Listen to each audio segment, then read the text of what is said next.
Armsad sõbrad, oleme jälle siis saanud kokku, seekord oma hea sõbra Alar Ojastuga, et teha üks järjekordne Keset elu podcast, mille siis eesmärgiks on võib-olla rohkem tuuagi teieni sellist teadlikkust, kuidas iseennast emotsionaalselt juhtida ja kuidas saada paremaks inimeseks. Nii et Alar, aitäh sulle tulemas siia podcasti ja aitäh vastu võtmast ja mul on hea meel sinuga teha, sest mina olen sind ju tundnud nüüd pea, ma arvan, 15 aastat või 10-15. Mida vana sa oled praegu?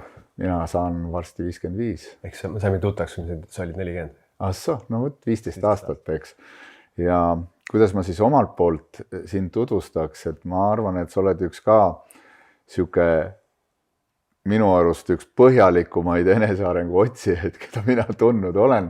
Kui sa midagi ette võtad, siis sa ennem rahu ei saa, kui sa oled selle väga punktuaalselt läbi teinud, selgeks teinud. Ma usun ka, et oled päris suure ringi käinud sellel enesearengu teekonnal, kolistanud palju ämbreid ka läbi, aga need on vajalikud kolistamised olnud ja ma nagu näen ja seda pilti, mida ma täna näen, mulle tundub, et sa oled juba päris heasse kohta, on võib-olla vale sõna, aga sa oled päris teadlikuks saanud ja juba oskad iseennast palju paremini märgata, juhtida ja lõdvestuda kõigesse sellesse, mis ärevust tekitab. Ja see teekond veel jätkub, nagu ma saan aru, minul samamoodi, aga ma näen ja tunnen seda, et eriti veel just viimase aasta videosid vaadates ja kõiki neid koolitusi, mida sa oled jaganud, mida sa teed, siis sinusse on tulnud nagu siuke mingi mõnus pehmus sisse. Siukest, jällegi võib-olla sõnades öeldes, et sa oled nagu ühenduse saanud ka selles mõttes naisenergiaga, mis ei tee sind naiselikuks, vaid teeb sind just selliseks pehmemaks, et sa ei taha just olla nüüd liiga selline alfa ja macho, vaid sa täna juba annad edasi oma tarkust ka läbi sellise pehmuse ja lõdvestuse. Kuidas sa iseennast täna kirjeldaksid?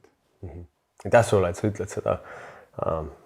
Gloria, minu elukaaslane, tihti peegeldab mulle seda, ütleb, et kui Alar, et sus on palju rohkem pehmust. Ja seda on nagu huvitav, eks mehena see sõna pehmus läheb kohe pehmo, on ju, ja sellel on nagu väga halb nagu konnotatsioon. Aga ma proovin, ja kui sina ka ütled mulle pehmus, on ju, siis kohangi, et milline ma siis varem olin. No ma hea meelega vastan, kuidas ma ennast kirjeldaks, aga mul on tegelikult ka huvi, et kuna sa ju nii kaua mind tead, mis see pehmuse vastand siis on mehe puhul? No see on selline jäikus, võib-olla ülereguleeritud konkreetsus, et ma olen hästi konkreetne, ma tean täpselt, kuidas asjad käivad ja ma olen üsna kindel, et need on nii. ja selline nagu see natuke ma arvan, et jäikus on see pehmuse nagu teine pool. Okei. Jaa, et siis paindlikkus, eks ju. Paindlikkus. Elastsus võib-olla on hea sõna. Okay. Ja. Et seda on küll hea kuulda. Et ma sellega mingi teadlikult ei ole töötanud, et olla elastsem või paindlikum, aga ma mäletan, kui mind tohutult mõjutas 2014, kui ma lugesin esimest korda ühte Osho raamatut ja ta ütles, et kõige, et see märk õnnelikust ja edasi jõudnud inimesest on tema võime olla spontaanne, just see sõna seal. Ja ma mäletan, ma panin endale kööki A4 peale, et nagu, lihtsalt endale küsimus, et mis mind taustal juhiks, mis oleks praegu spontaanne. Aga see ei aidanud mind seepärast, et siin pidi, kui sa mõistusega vastad, mis oleks praegu spontaanne, siis hakkad tegelikult mingi põgenema, võib-olla viitsi tööd teha, spontaanne oleks praegu jalutama minna, mis ei ole tegelikult tõde, vaid see on põgenemine, et see ei ole see spontaansus. Aga võib-olla, mõtlen, et seda selles suhtes on oluline tagasiside praegu, et toimunud on nagu järelikult mingil määral oma identiteedi sees läbinägemine, mingisugused, kui sa ütlesidki, see konkreetsus on mingi viis olla, et võib-olla see ei ole kõige nagu jätkusuhtlikum. Ja jällegi ise, ma ei saa öelda, et ma oleks teadlikult tööd teinud, et ilmselt nüüd ongi see viimane aasta on olnud retsilt keeruline aasta emotsionaalselt. Võib-olla sa olid nii sundinud alistuma sellele, mis on ja sest võib-olla see ongi viimane aasta mulle täielikult näidanud seda, et mul ei ole oma jõuga mitte midagi teha olnud. 0, ükskõik kui palju ma oleks see aasta ükskõik mida teinud jõuga, see oleks olnud mõttetu, et sellega ei oleks midagi teinud. Piltlikult, kui Titanic upub, siis üks mees seda oma jõuga sealt vealt välja ei lükka nagu, et siis sul ongi ainult valik nagu, et nagu, kuidas ma nüüd sellesse kuradi surma lõdvestun, et mingi süke aasta on olnud. Ja äge on ka see, et ma mõtlen nagu siin enda puhul, et mäletan, kui ma 1,5 aastat tagasi umbes nüüd Gloriaga tuttavaks sain, ma veel rääkisin talle, et kuradi raske on nutta. Et nagu nutt ja pisar oli ikka väga suur asi, nagu ma mäletan, ma tundsin rõõmu, ma ei kunagi, kui mul mingil hetkel, kas mingit filmi vaadates tuli pisar silma, ma mitte kunagi, inimesed ütles, kui see on, ma ei tea, Gloria või keegi, kuule, sul on põsad mäljad, märjad pühi ära. Ma kunagi ei pühkinud ära, sest see oli nii haruldane tunne üldse tunda enda põse peal vett, nagu, et see oli kuradi kogenud lõpuni see pisara tunne. Aga see oli nii lahe praegu tunda, et nagu viimase poole aasta jooksul nagu ma olen saanud ikkagi niimoodi nagu nutta, et nagu see tuleb nagu lihtsalt nutadki vabalt ja mingid emotsioonid ei jää kehasse kinni, et kui kurbus, et Gloria on nii palju loonud mulle turvalisust, sest tal on nii palju rohkem lubamist kõikidele emotsioonidele, sealhulgas kuradi vihale ja sellele, et ma ei ole alati nice ja ma olen kuradi nõme vahepeal. No, ütlen, ta lubab endale palju rohkem ja kuidagi näha teise pealt, kes endale lubab nii palju rohkem, et see on nagu päris tervislik. Ilmselt see on julgustanud, et siin on nagu turvaline seda teha. Aga muidu tööalaselt, või ma ei tea, kuidas sa mõtled? Nagu üldse, mis on sinu tänane nii-öelda tegevus, mis on sinu kirg ja mida sa ise võib-olla üldse näed, et kuhu poole sa liikud üldse siin elus? Ja. Ma täna mingi hetk vahetasin kodulehel seal About Alari all ära kirjeldus, et ma olen vaimse tervise ekspert ja ma panin selle eksperdi sinna üsna nagu suure enesekindlusega, sest seal ei olnud enesekiitlust taga. Ja miks ma panin vaimse tervise ekspert sinna, seepärast, et ma olen 10 aastat pidanud tegelema oma vaimse tervisega. Ma ei ole sealt saanud enam kuhugi, mul oleks olnud variant ära tappa ennast või siis nagu hakkama saada, sest nagu kuhugi mujal ei olnud enam põgenes, sest ennem seda ma olin tegelenud põgenemisega. Sõltlane olnud ja nii edasi, on, et seda perioodi ei saa eksperdiks nimetada, aga tagantjärgi on hea, sellest on ka nagu õppida. On ju. Aga tööalaselt veel ma otseselt nagu see vaimse tervise, miks ma selle kirjutasin sinna, sest see on, kui sa küsisid kirjast, see on kõige rohkem see teema, millega mul on nagu täna kõige värskemat sükest kogemuslikku võimekust inimestel olla päriselt empaatiliselt toeks ja mõista neid. Aga nagu niisuguses professionaalselt ma ikkagi töötan endiselt suurima osa aja organisatsioonidega. Ma töötan juhtidega ja ma töötan nende meeskondadega ja viimane aasta väga palju on kuidagi ise järjest rohkem tuleb juhte ja nagu see töö sisuks on mul 2 tasandit. Et märksõna kõige keskel on ikkagi üks emotsioonid. See on äri nagu, kui sellest aru ei saa, siis on tohutu ebaeelis. Et siis ma aitan nagu juhte 2 tasandil, sellel tasandil, et nad saaksid aru, et see, mida nad teiste inimeste puhul juhtida saavad, on lõpuks inimeste tahe. Ja see ehk siis emotsioon. Et kõik muud instrumendid juhtimises nagu mingi visioon ja eesmärgid ja prioriteedid ja palgad ja nii edasi. Need on kõik selleks, et tunnustus, tagasiside, et inimesed tunneks kas selgust, rahu, usaldust, turvalisust. Et lõpuks juht juhib inimeste sisemaailma. Ja see on üks tasand, mida ma teen. Ja ma koolitused, nagu sa ütlesid, et ma olen hästi nagu detailne, et miks juhid seda nii usaldavad ja seda soovitavad edasi ja tulevad tagasi, on see, et kõik on nagu ma ise olen vajanud endale kindlust, et ma ei valetaks inimestele, et ma ei annaks inimestele infot, mis on poolik, et seega ma kogu aeg olen otsinud natuke nagu vaield kõik, mida ma proovin seda kogu aeg ise vaidlustada, et näha, kas on pime nurgad kuskil, on ju. Ja et ma ei viiks kedagi oma entusiasmis kuskile valele rajale. ja teine pool on see, mis on see aasta järjest rohkem tulnud välja, mille üle mul on nii hea meel, et isegi nüüd uue aasta algusest ma hakkan töötama Eesti Kaitseväe kõige kõrgema tasandi kindral ja leitnant ohvitseridega ja ma hakkan neid õpetama nii-öelda emotsionaalses intelligentsuses, et neil on hästi suur huvi selle osas, et kuidas mehed jääksid terveks, et nagu mida me pakume sõjaväes, mis ei ole kohustuslik, elupõhine, nagu, et see, kuidas me tekitame inimesele üldse huvi riiki teenida ja nagu me peame inimestele, noortele pakkuma midagi muud, kui lihtsalt hakkame mingi relva kandma ja üle maailma sõjaväes olukordades inimesed võivad väga katki minna ja see on nagu hea näha, kuidas tuleb see teadlikkus, nagu palju on enesetappe meie omagi tutvusringkonnas ja see number kogu aeg maailmas kasvab, et nagu suur rõõm näha, et on huvi anda inimestele täiesti professiooniga mitte otseselt seotud infot,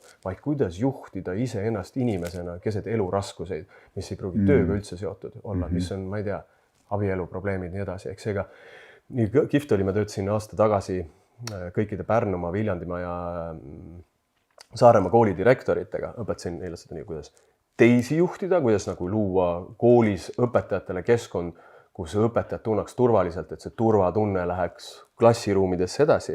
Ja nüüd see sügis me saime uuesti kokku ja me tegime siis päevase sellise enesejuhtimise koolituse. Ja kihvt oli saada siis näiteks Andres, kes on Pärnu Sütevaka kooli direktor, või ei saa perekonna nime hetkel kätke, valiti see aasta ka Pärnu aasta juhiks. Sain talt sellise tagasiside, et tegelikult nad oleks tahtnud, kui nad täna teevad mõlemad programmi, oleks tahtnud isegi alustada kõigepealt sellest enesejuhtimisest, sest see nagu teadvustamine on nii suur, et ma ei ole kogu aeg juht, see on ainult üks roll ja kui mina inimesena lonkan, siis mu emotsioonid, pole kui häid juhtimist nippe ma oskan, mu emotsioonid on igal pool kõigile mu näost näha ja siis ma lähen sinna õpetajate tuppa, ma ei pruugi midagi öelda, kõik saavad aru, et midagi on siin. Et tõesti ma näen järjest suuremat vastutuse võtmise kasvu oma klientides selles, et kurat, kuidas ma inimestele päriselt mõjun. Ja ma arvan, see ongi minu nagu töö keskne küsimus on, kuidas ma mõjun. Ja ma olen nüüd täna, ma olen 42, et ma hakkasin inimeseks olemise vastu huvi tundma 19-aastaselt. Ja kuidagi see tee kogu aeg on nagu viinud mind sinna edasi järjest rohkem aru saada, kuidas see aparaat siin toimib. See ongi see mu suurim huvi. See on nii äge ja see on praegu mulle küll üllatus, et Kaitsevägi või sõjavägi soovib sellist tasandit sisse tuua, sest mina samamoodi, et need sõjaväelased või need sõjaväe taustaga inimesed, kes on minu juurde jõudnud, on ühed keerulisemad kliendid olnud, sellepärast, et neid on nii hästi õpetatud emotsioone kõrvale jätma, sest et see kõige prioriteet on ikkagi missioon, see on vaja korda saada ja see on vaja ära teha, vaatamata kõigele, mis see tee peale ette jääb, need ei ole üldse olulised. Ja nad suudavad, päriselt ütleme, et kui tuua näiteks siis, et ka isegi vabastavas hingamises nad suudavad nii ära kontrollida, et nad isegi ei hakka surisema, nad isegi ei tunne mitte midagi ja ei toimu mitte mingit protsessi. Ja see võtab ikka, kui tavainimesel võtaks näiteks, lihtsalt tuua piltlik näide aja mahus, siis võib-olla tavainimesel võtaks see tund aega, aga neil võtab 10 päeva aega, et jõuda üldse tunnete kihini.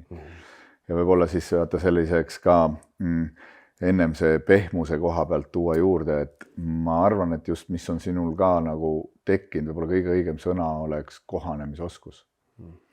Ja see on see, sest kõige rohkem me kardamegi ju uut keskkonda, uut situatsiooni, uut emotsiooni kellegi poolt, enda poolt, teiste poolt, mida iganes veel, et kuidas siis õppida kohanema kõiges selles, mis iganes su ümber toimub. Ma arvan, et see oleks võib-olla kõige õigem, võib-olla selline kirjeldus sellele, mis ma näen, mis sinus on muutunud. Ma teen korra siia nüüd väikse pausi, et anda siia väike info ka, et meie podcasti toetab siis ECOS Eesti, kes on minu arust üks vägevamaid alternatiivmeditsiini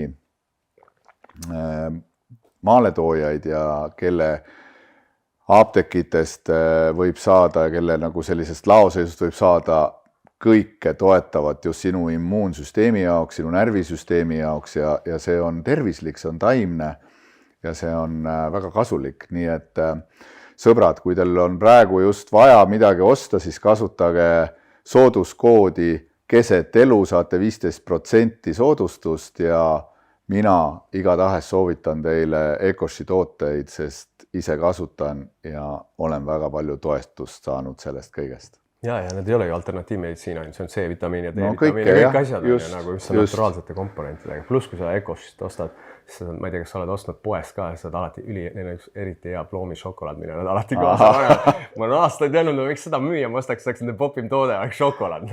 Oske ploomi šokolaadi ka.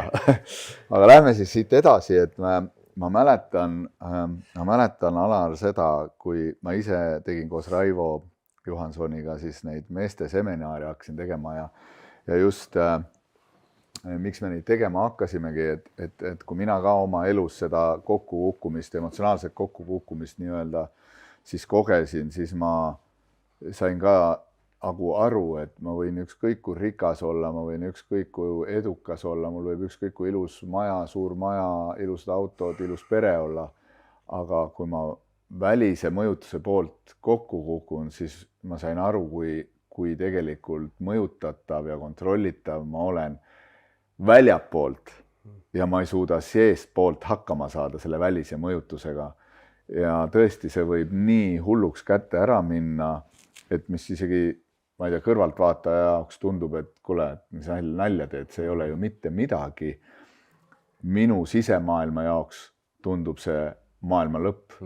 Ja mõnes mõttes isegi ka elu lõppu tundena ja eks sellepärast ka praegu see maailm, mis meid praegu siin ümbritseb, on ju üsna kiireks läinud, üsna emotsionaalseks ja mõjutatavaks ja see intensiivsus, mis praegu kõik meid ümbritseb, on ju tohutu, eks. Ja ma arvan, et aina rohkem läheb vaja seda oskust, kuidas ise ennast sees poolt navigeerida välismaailmas ja kui sul on need oskused olemas ja just sina tood ka hästi palju oma koolitustes, nagu sa ise mainisid, seda juba sisse, sest kunagi ma tean, meil oli sellest juttu ja siis sa nagu ise ka natuke kartsid seda teemat võib-olla sisse viia, sest sulle tundus ka, et äkki hakatakse sind uhuks pidama, kui sa sellest emotsionaalsusest hakkad äriringkondades rääkima. Et see ei tundnud üldse nagu sellel ajal loogiline ja eks võib-olla, ma ei tea, kas on mul õigus või ei ole, aga mulle tundus, et võib-olla Anthony Robbins oli see, kes või kõige suurem nimi, kes nagu hakkas selle olulisusest ja vajalikkusest rääkima, kus tippjuhid nagu käisid ja tihti nad ei rääkid, et nad seal käisid, aga nad said sealt esimese puudutuse ja justkui tundus jälle, et keegi kuskil kaugel välismaal kalli hinna eest on tipptegija ja on parim maailmas ja teisi ei ole olemas tema kõrval, siis täna ma võin öelda, et tegelikult siin meie riigis on ülipalju teadlikke, tarku ja olulisi inimesi, kes sellest saavad aidata, aga millegipärast ikkagi usutakse nendesse kallitesse välismaa tüüpidesse rohkem kui meie enda kogemustega Eesti inimestesse ja siis, kui me seda seminari tegime, siis ma mäletan, sul oli ka see esimene kogemus, sa olid ikkagi harjunud ja siis sa ei olnud veel selle kohanemisoskusega võib-olla nii kodus. Ja vaata, kui tuli see esimene kord, kui sa justkui otsustasid, et ma lähen ilma suurema ettevalmistuseta. Null ettevalmistus spontaanselt lavale. Ja ma mäletan seda, et kui ma su õlgu veel enne esinemist masseerisin ja seda pinget sust maha võtsin ja ikkagi ütlesin, ja sa küsisid mult veel, et kuule, aga mis siis saab, kui mul jookseb nii kinni, et mul ei tule ühtegi sõna ja ma istun 45 minti seal laval vait, sest ma olen nii kinni kiilunud. Ja siis ma ei tea, kas sa ise mäletad, aga ma ütlesin, et oled kõva vend, kui sa 45 minti istud vaikselt. See on nagu, ma arvan, üks kõvemaid etteaasteid, et sa suudad, et sa sealt minema ei jookse ja sa suudad rahulikult olla seal ja näidatagi kõike, mis su sees toimub. Aga sa võtsid selle vaikuse, 1-5 minti oli kindlasti vaikust, kohanesid selle ebamugavusega ja sa ei lubanud veel seda lindistada. See on üks elu suurimaid vigasid. Jaa, aga sa ise kurivaim lindistasid salaja.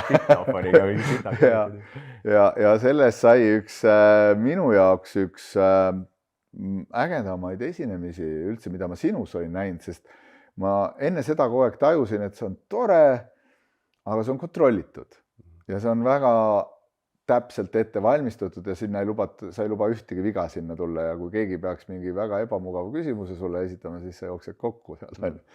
Ja siis sa läksid ja tegid ja kes tahab kuulata, siis Kesk ja Kriis on YouTube'is olemas ja see rahvas oli püsti, plaksutas, kõik said aru, et sa räägid tegelikult neist endist ja seal oli emotsiooni, seal oli spontaansus, seal oli rõõmu, viha, kurbust, hirmu, kõike. Kuidas sa ise mäletad seda kohta? Kindlasti mu elu kõige olulisem esinemine, kõige nagu rohkem endal südames.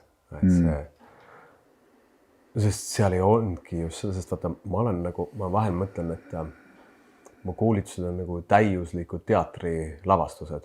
Et ma ei ole neid aastaid timminud ja ma võib-olla teen neid, kui midagi minus radikaalselt ei muutu, võib-olla ma teen neid elu lõpuni. Ja siis nad ongi nii head nagu ürgmees jutumärk, sest võid sa mängida 1000 aastat veel, see on nii eluline ja nii igavene, et mul samamoodi on koolitustel nagu justkui nii elulised ja igavesed, eks ju. Aga seal ma ei saanud kasutada, mitte ei saanud, vaid valisin mitte toetuda ühelegi varasemale kogemusele, teadmisele, vaid lihtsalt minna sinna, sukelduda teadmatusse, sul 45 minutit ja tõesti võtta see hoiak, et ma ei tea, mida ma järgmine sekund, minut räägin ja see, kuidas siis see hakkas ju ise looma, see saalis tagasi tulev energia, kui see läks nagu surfilauaga, see oligi nagu surfamine, et see nagu mõneti, mulle tundub see nagu mikroolümpiamäng minu jaoks, nagu minu valdkonnas, et sa nagu kõik need aastad ette valmistus selle hetke nimel ja nüüd siis nagu davai, mine siis sõida kõige suurema laine peal, kus ei ole midagi, et kus kogu see elukogemus, kas sa kukud sealt maha või kannadki lõpuni ja lõpp oligi elu suurim aplaus, ma saan kõik 5 minutit seisid meelde teid aplausi, mis näitab, see ei olnud ju tehke mulle see aplaus, midagi neis nagu sai nii sügavalt puudutatud, et see aitäh selle julgustuse eest. Aga see oli hirmus, see oli väga hirmus. Kuidas sa täna nagu koged, et olles ka nüüd erinevates firmades tippjuhtidega tehes koostööd nende juhtkondadega, nende tiimidega, kuidas sa praegu kirjeldaks, et kui palju on üldse spontaansust ja sihukest lubamist olla täpselt see, kes sa oled, lubada väljendada endal asju selliselt, nagu ma tunnen, kui palju seda vastu võetakse juhtkonna poolt, kui palju seda välja öeldakse alluvate poolt, kui palju sellest tekib sihukest elutervet vestlust ja arutelu ja kui palju läheb võitluseks. Kui palju on sul sellist tagasisidet, et kui palju sa näed, palju üldse teadlikkust täna nagu firmades on, et kas see on tõusvas joones, on see huvi on, ma saan aru, on ju tekkinud, see seeme on juba olemas, aga töö on veel väga suur ees. Ma ei tea täpselt mitu organisatsiooni Eestis on või mitu juhtiorganisatsioonis on, 100 000 inimesed, eks Eestis töötavad ja neid juhivad 10 000 juhid. Ja ma arvan, sükest nagu teadlikku, päriselt teadlikku juhte on alla 1000, ehk neid on kindlasti väga-väga vähe veel, aga mida ma pigem näen on, kuna ma nüüd sellest aastast teen ka mentorlust, ehk mult on üks-ühele töötan inimestega, siis viimasel nädalal on 2 kõne olnud 2 töötajaga 2 suur Eesti organisatsioonist ja ma tahaks nagu jagada neid kogemusi, sest need on mul värsked ja nagu südamel, et nagu ühe inimesega rääkides see lause, mis mul on nagu meeles ja tõesti mina nagu olin abiks sellele inimesele, et tema ettevõte küll tellis mind talle toeks, aga ma ei ole ettevõtte mingi käsilane, ma olen selle inimese jaoks. Sa oled aus. Ma olen aus ja ma ütlen kohe ettevõttele, et ma ei esinda teie huve, ma esindan selle inimese huve temaga koos töötades. Ja ma saan aru, et see inimene, kellega ma töötan, kust ta tuleb, sest ma peegeldan kohe vastu, kui ta ei ole siiras. Ja siis kuulda nagu inimeselt, kes tõesti hoolib oma organisatsioonist, nagu sa rääkisid ka täna ennem inimestest, ta tõesti hoolib. Ja siis kuulda inimesed ütleb oma juhi kohta, mu juht on nagu kaootilisus kuubis ja see kuidagi, ma palusin tal näiteid tuua ja see lause, vaata, kaootilisus kuubis, ta ütles, et kui ma saaks, ma laseks oma juhi lahti ja teeks ise tema tööd. Ja siis mul oli teine kõne ja seal oli inimene, kes mõlemad, kusjuures on väga head spetsialistid, kui ma mõtlen nende peale, mina võtaks nad tööle ja väga lojaalsed, väga asjalikud inimesed. Teine ütles, mõlemad on lahkumisavalduse lauale panemise hetk, eks ju. Firmad jäävad mõlemad väga heast inimest ilma. Mitte ühelgi muul põhjusel kui juhi pärast. Teine inimene ütles, ta on töötanud 2 aastat selles organisatsioonis. Ta ei ole 2 aasta jooksul mitte ühtegi korda oma juhilt tagasisidet saanud. Mitte ühtegi korda pole ta saanud tunnustust. Ja ta rääkis, sellel päeval oli tal toimunud juhiga üks-ühele vestlus ja rääkis ja see on nende iga nädala vestlus ja kusjuures see inimene on läbi põlenud. Ta soov oli öelda oma juhile, ma olen läbi põlenud, see kõik on mu ja kusjuures ma veel uurimad uuringud näitavad läbipõlemise aluseks tegelikult otsene juht. Ja nüüd ta siis soovis öelda, et ma vajan nüüd pausi, see värk ei toimi nii. Ja siis see kõne, mis on ju üks-ühele iganädalane kohtumine on ju töötaja jaoks mõeldud. Aga tema seal firmas siis, tuntud firmas, vestlus hakkas nii, nagu ta ütles, nagu kõik vestlused hakkavad. Juht tuli, issand, kui kiire, tead, kui palju on ja siis pool tundi, et ta ütles, niisugused ongi kõik need kõned, pool tundi juht kurdab oma muresi, nagu tema oleks juhi, nagu terapeut oma juhile ja siis ülejäänud pool tundi laab nagu tööülesandeid ja siis tšau. Ja see ikka ongi nagu tavapärasus. Ja ma nagu, kuna need sattusid on täiesti 2 erinevat nagu organisatsiooni, erinevat nagu hetke, kus juures mõlemal veel omakorda naisjuhid ja naisjuhtidest võiks mõelda, et näed, et nagu klassikaliselt võiks ju olla empaatilisemad ja nii edasi. Aga nagu see näitabki seda, et see nende oma inimesed nagu on siiamaani nii rattas mingisuguses to-do listis ja isiksuse areng on ilmselt, kui ma mõtlen nende mõlema inimese peale, kes juhivad, ilmselt täiesti nagu teadvustamata vajadus, asi, mida nähtakse pehmo nõrkusena, saab ju muidu ka, mida me siin arendame, teeme asju.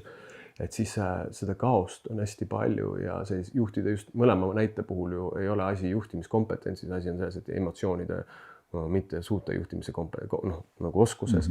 Et ma ei näe küll, et midagi suures plaanis oleks liigselt paremaks läinud, et on tulnud indiviide, tiimides, nagu need 2 inimest, kes minuga töötasid, on ju, kes töötasid iseendaga, aga nende juhid ei töötanud iseendaga, eks ju.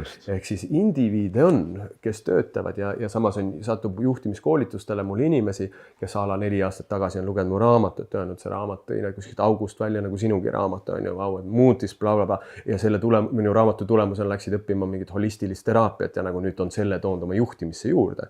Aga nad ikkagi on natuke nagu karje kuskil nagu koridoris, on ju, et see ongi, aga võtame nagu suure trendi, asi on paremini kui 10 aastat tagasi ja 10 aasta pärast on asi paremini kui täna. Mis me tähendab, et inimeste vaimne tervis on 10 aasta pärast paremini, ma arvan halvemini, sest kui me seda veel ignoreerime, siis lihtsalt meil ei ole kedagi enam tööle, et enesetappude arv läheb nii suureks, aga vähemalt 10 aasta pärast ei ole enam mina ja sina ja veel mõned, kes räägivad vaimsest tervisest suure kirega ja siis neid lihtsalt me ei ole enam hüüded kõrbes, vaid see muutub standardiks nagu. Normaalsuseks. Muidu ei saa enam. Ja seda on küll hea kuulda, et see asi sinna suunas liigub ja kui jõutakse ka lõpuks selleni, et kui oluline on see siseenergeetika, et me ei ole, see on jällegi võib-olla juba next level sellest asjast edasi, et ei ole ainult füüsiline maailm, vaid seda, nagu sa ütlesid, et sa võid varjata, lähed sinna kuskile klassiruumi ja võid öelda, et keegi ei saa aru, et mis mu sees toimub, aga see energia seal ruumis, kui üks nagu on sellises energias, kes tahaks just, ma ei tea, mida iganes enda sees võib olla, ma ei tea, mida teha, on ju. Siis inimesed tajuvad seda, on ju. Ja samamoodi ju tajud, kui mingid edasi sealt, et kui need tippjuhid siis oma alluvatega alluvad oma klientidega ja nii edasi, on tajuda see, et seal on kiirustamine sees, seal on frustratsioon sees, seal on nagu läbipõlemine sees, seal on ärevus sees, seal on rahulolematus sees, seal on hirm sees. Sa ei oska seda seletada, aga mingi selle hääle, toon, keha, keel reedab selle. Ja sa võib-olla isegi, sa ei pea olema mingi spetsialist, et analüüsima hakata, aga sa lihtsalt jätad selle tehingu tegemata, sa jätad selle firmaga koostöö tegemata selle või siis hakkavad asjad tohutult lappama, selles koostöös, nii et kõigil lõpuks on närvid püsti ja kõik on kõigi peale pahased ja kõik sõimavad kõik ja koostööd, ilusad tänulikkusega koostööd ei tekigi. Ja vaata, kui palju see on seotud, me räägime tegelikult praegu töövaldkonnast. Sa võid selle sama asja kõik peegelpildis igapäevaellu oma perega tuua. Tegelikult on üks ühele, kes justkui seal ei ole lihtsalt alluvaid ja ülemust, aga mingis hierarhias ikkagi on. Vanemad on ikkagi ülemused, lapsed alluvad ja nii edasi, ja kuidas see jada siis läheb ja see ongi lõputu ja see võib viia sellisesse kaosesse, ja inimesed ei usu sellesse, et heas energias ja mõnusas olemises asjad sujuvad, asjad avanevad, uued uksed avanevad ma arvan, et usuvad, aga nad ise arvavad, et nad ongi heas energias. Nad ise arvavad, et ongi heas, ja nad ei näe ennast kõrvalt. Mul ei ole midagi viga. Okay. Sest muidu nad ju otsiks abi. Aga kui mul ei ole midagi viga, siis mis ma otsin abi. Töötaja on süüdi. Näiteks see sama nagu inimene, kes oli, vaata ütles, et juht kaotis ja skuubis. Et juht andis talle kriitilist tagasisidet. Ta oli sellest väga nagu löödud, sest tema jaoks tagasiside tuli ilma nagu teda arvesse võtmata, et kõigepealt alustaks, kuidas sul läheb, mis toimub, kuule, mul on üks lugu, räägime sellest, meil lihtsalt otse läks tagasiside ja kui ta siis küsis juhilt nagu näidet, mille kohta see siis praegu on, siis juht proovis nagu mõelda, et no ma ei tea, ükskord sa tulid minuga rääkima, sa ei naeratanud, eks ju. Ja siis töötaja ütles, et see konkreetne juht, kes heitis talle ette, et ta ei naerata, ise kunagi ei naerata, on ju. Ja siis ta olen nüüd täpsusta, mis hetk see oli, et ma ei naeratanud. No, et sa tulid küsima mult, et mis on koosoleku teema, et me peame, juht oli talle saatnud koosoleku kutse, et tahan sind näha. Ja see töötaja läks tema juurde küsis, et kuule, mis teemal me räägime? Mille peale juht oli talle siis öelnud, ma ei pea sulle ütlema, mis teemal me räägime, sina lihtsalt tuled koosolekule. Ja kuidas ma saan sellisesse inimesse suhtuda lugupidamisega, on ju? Ja see on organisatsioon, mille põhiväärtuste seas on läbipaistev respektiga suhtlus, eks ju. Ja see on kusjuures väga leading, eesrindlik Eesti organisatsioon, on ju. Ja seal sees siis sellised laused, et inimesed kaotavad juhtide vastu usalduse. Ja kui usalduse ära kaotavad, siis mis juhtub on see, et hakkab kiirus langema. Seepärast ma nagu kogu aeg nagu veidikene trotsis, kiirus hakkab langema, kulud hakkavad suurenema. Ja siis ongi need samad juhid, kes ütlevad, et sinu töö ei ole küsida, miks me sinuga kohtume siin, sinu töö on mulle naeratada. See näitab mingisugust kohta, vaata. Üleolevist ka nagu. Üleolevust, ja üleolevus ongi eneseabi nagu takistus, vaata. Sest mina on nii tugev, et ma ei vaja abi. Ja see on kõige karm, sa oled ilmselt seda samamoodi näinud. Kõige rohkem vajavad tuge need inimesed, kes seda kõige vähem otsivad. No, sest nad ei julge ka küsida abi, on ju. Mõnes mõttes, et nende jaoks on ka ebamugav ja eks midagi, see vana süsteem on nii-öelda ka minu vähemalt perspektiivist hästi palju seda nagu õpetanud ja programmeerinud ka, et ülemus on ülemus ja tema otsustab ja tema teeb ja tema asi ei ole arutada. See vanasti nagu õpetatigi nii, et sina peadki kõik rasked, tähtsad ja olulised otsused ise ära tegema ja sind ei tohiks huvitada, mida su alluvad, siis nemad peavad sinu käskudele, siis sealt sa teed oma järeldused ja annad järgmised käsud edasi ja sind ei peaks huvitama, mida nad tunnevad, et nende asi on töö ära teha. Nii huvitav, see on kõige tagurlikum viis äritulemusi saavutada. Sina mõtlen selle, mis sa just ütlesid, et meil on ühel koolitusel nagu juht läks ülileili, nagu ma rääkisin sellest, et ülioluline on see, et sa iga töötajaga spetsiaalselt räägid läbi, millised on tema jaoks, kui sa sead talle eesmärgi, sa pead täpselt kuulama, mida ta vajab, et eesmärgi saavutada, sest igal inimesel on nagu eri nägemus, kuidas ta selle eesmärgini jõuab, on ju. Ja siis üks poolkilane vanamas seal oli, läks siis, kurat oli, kui lillekene tuli raisk, ütles, tahaks seisulauda raisk. Mõtlesin, kuradi seisulauda. Tere, ma olen kogu elu tabureti peal istunud, saad sina ka kurat raisk iskunud tabureti peale. Ja siis see inimene rääkis, mida sa siis nagu mõtled süksest juhist, on ju. Ja siis ma küsisin sealt, et mida sa siis tegid siis selle peale, kuidas siis olukord lahenes. Ma ütlesin, mine kurat arsti juurde, tõesta, et sul on seisulauda vaja. Siis mõtlesin, mida ma arvaksin sinust siis, kui sa mu arsti juurde saadad, on ju. Ja siis samas oli üks teine Eesti suur organisatsioon COVID ajal, inimesed olid COVIDilt esimest korda sai tagasi, koolis toimus, üks inimene vahepeal juhiks saanud, rääkis vahetult enne COVIDit. Avatud kontor läks juhi juurde, ütles hästi kõrge tasemel tippspetsialist, ütles, kuule, jube palju müra siin, mul oleks noise cancelling kõrvaklappe vaja. Normaalne palve ju vaata. Ja peale juht ütles talle, et kurat, sorry, et ei saa, et siis tahavad seda kõik. Ja kuna tal oli seda vaja, siis ta ostis need ise ja siis ütles 3 nädalat läks mööda. Inimesed läks, COVID hakkas, kõik saadeti kodukontoritesse ja siis see sama juht ostis kõikidele tema kolleegidele noise cancelling kõrvaklapid, ilma et ükski kolleeg oleks seda palunud. Ehk siis see inimene mõtles, mis kuradi inimene see mind juhib siin. Ja kuidas ma saan seda inimest üldse austada, kui ta ei austa mind. Ja vaata, siit ongi nagu see, et see vanakooli juhtimine, mida mina aitan murda ja nagu üsna edukalt mingites organisatsioonides. Aga ma kohe ütlen, et see saab ka kukkuda tagasi, aga ma toon see nagu näitan see, et vaata vanakooli püramiid oli tagurpidi, üleval oli, mitte tagurpidi, see kolmnurk, üleval juht, keskastme juhid ja siis on töötajad. Selle ülim suur probleem on see, et kui sa seda vaatad, näiteks koolitust on näitanud seda püramiidi ja küsin näiteks noortelt, kes on niisugused 30-aastased, kuule, kes su palga, teen see, et püramiidi panen seina peale, küsin, kes su palga maksab, siis 80% isegi 30-aastased inimesed ütlevad juht. Ja siis ma küsin, miks sa nii arvad? Sest ta vaatab ju nagu püramiidi peal, kõrvalt ei maksta see mu vaheaasta, see tüüp seal. Ja siis ma küsin, kus see tüüp raha saab? Ja nad isegi suuda algul mõelda sellele, sest see püramiidis pole üldse klienti isegi sees. Ja seal tundub nagu see juht on mingi tark tüüp, vaata. Ja siis hakkavad inimesed sealt alt ülespoole pürgima, mitte sellepärast, et see on see roll, millega nad on elus mõeldud teisi inimesi nagu aitama, vaid sest seal on raha ja võimalused ja papp. Ja nüüd, mis juhtub, on siis omakorda see, et siis psühholoogiliselt seda vana püramiidi vaadates, kui ma olen ambitsioonikas inimene ja töötan seal kuskil alumisel astmel, siis, aga võib-olla see sobib mulle hullult hästi, siis ma ei taha olla mingi mõttetu vend siin sinust allpool. Ma hakkan nagu ülespoole pürgima ainult sellepärast, et mu ego suunab mind sinna. Ja nii ongi juhtunud, et see Eestis terve hulk juhte on täiesti sobimatud inimeste juhtimiseks, mitte sellepärast, et nad on väga kohusetundlikud, nad on ülilojaalsed, nad on üliustavad ja nad saavad asjad tehtud, aga neil puudub igasugune kapatsiteet teist inimest panna niimoodi tööle, et see teine inimene jätkusuutlikult teeks nagu järjepidevalt kõrget sooritust. Ja nagu see püramiid, mida mina õpetan neile, pööra see püramiid ümber. Et kui me püramiidi ümber pöörame, siis lähevad asjad paika, kõik üleval on korraga klient, sest seda vanas püramiidis pole ju klienti isegi sees.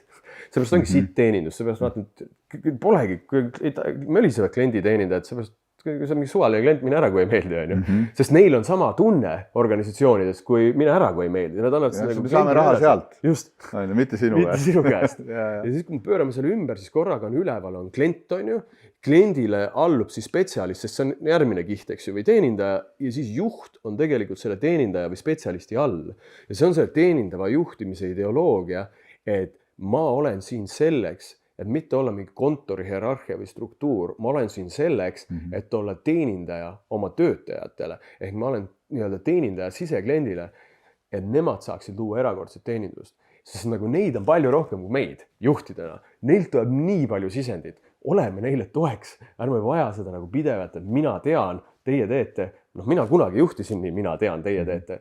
Ühest inimesest sõltub kogu ettevõtte edu versus nagu sa annad inimestele autonoomiat ja jõudu ja sa muutud oluliselt nagu tugevamaks organisatsiooniks. Aga ma näengi, et ma olen nagu, on organisatsioon Eestis, ma ei saa nimesi nimetada, kelles ma olen nagu ütleme alatam 2019, 18, 20, saime selle struktuuri ümber automaatselt. Ettevõtted muutusid Eesti parimaks tööandjaks väga kiiresti, talentide juurdevool suurenes, kliendi rahulolult Eesti parimaks organisatsiooniks paar aastat järjest nagu majandusnumbrid kasvavad ja siis korraga toimub juhtkonna mingi vahetus, tuleb mingi Ukraina sõda, tuleb mingisugune, kuigi ettevõttel läheb hullult hästi, retsilt hästi ja siis tuleb juhtkonnal tunne, et kurat ikkagi see inimestest hoolimine on mingi pehmo teema, sest mingi uued, võtame praegu, nüüd on raske aeg, võtame ikka need nagu kuluefektiivsed juhid, pöörame tagasi, te ei tea siin midagi, hoiame kulu kokku ja automaatselt nii, kui hakkab inimeste arvelt, kuigi ei ole vaja, aga nagu igaks juhuks hoiame kulu kokku, hakkame ootama, talent hakkab välja voolama, ettevõtte maine turul hakkab kannatama, hoidsime kokku, aga nagu mille arvelt nagu, et see on nii huvitav, vaata, et see tasakaalust väljas juhtimine, et see on nagu, ma näen ka inimesed, kes kardavad minu koolitusi ja kohale jõuavad lõpuks, neil läheb see hirm ära, sest nad teavad, Alar Ojastu räägib, ratsionaalne emotsionaalsus, äkki Alar on liiga pehme, äkki ta ütleb, et kuradi hoolime ja äkki siis hakkavad töötajad meil nagu, kuidas oleks, ära kasutama seda. Kui ma olen alati hästi aus, ma ütlen, et hoolimine ei tähenda seda, et sa hoolid kõigist võrdselt. hoolimine tähendab seda, et sa hoolid tingimustelikult. Sa hoolid äris nendest, kes hoolivad tulemustest. Sa töötad nagu spordis, kui nagu inimene ei panusta, siis sa ei panusta temasse. Et see on nagu kaup kauba vastu, aga ei saa olla niimoodi, et töötaja hoolib tulemusest. Aga sa muidku kisutad nagu viimast välja ja veel manipuleerid, nagu sa rääkisid, ma arvan, see on väga hea lugu, mille sa peaks rääkima, manipuleerid taga veel, et ta tunneks nagu ennast tähtsusetu ja väiksena, sest äkki läheb muidu kuradi uhkeks ära.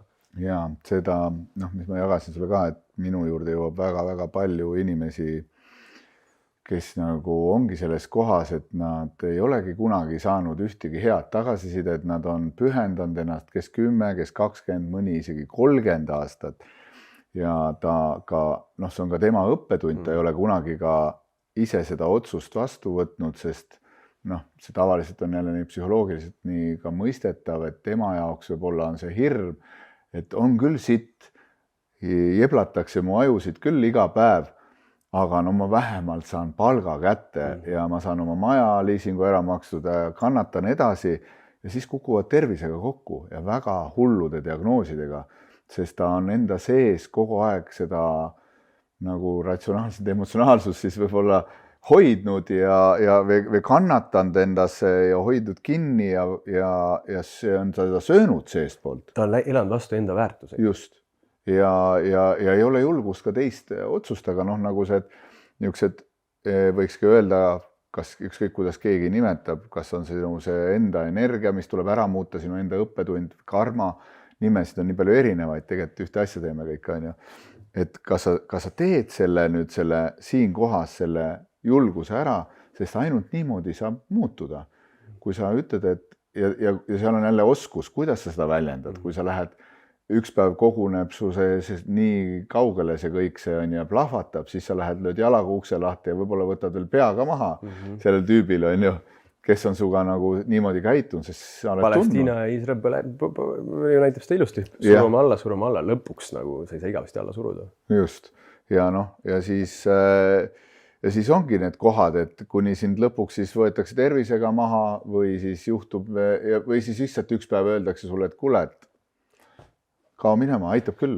Rootsis viidi läbi uuring 3000 töötaja seas, kus selgus, et inimesed, kes pidasid oma juhti ebakompetentseks, kogesid mediaaniga võrreldes 24% suuremat südamerabanduse ohtu ja töötajad, kes olid sama juhi juures töötanud juba üle aasta, kogesid 39% suuremat südamerabanduse ohtu ja eriti kõrge on siis risk meeste seas, kes nimetavad üle maailma juhiga veedetava aja eriliselt stressirohkeks ja seostavad seda ka väga madala õnnetundega. Ja kui nüüd mõtleme seda, et eestlaste number 1 suremise põhjus on südame-veresoonkonna haigused ja meil on nagu ainult 2 inimest 10 statistika järgi Eestis üldse nagu tunneb tööalast sellist nagu juhtide poolt loodud kasvu ja arengut ja tuge, siis nagu on väga suur tõenäosus, et mitu vanama ja vanaisa on juba sellepärast varem hauda läinud, et juht tappis nad ära, on ju. Et see on nagu karm lugu, aga see palun räägi, see oli ka hullult võimas, et sa ütlesid, et mingi tüüp tegi mingi erilise kasumi ja siis et omanik ütles talle.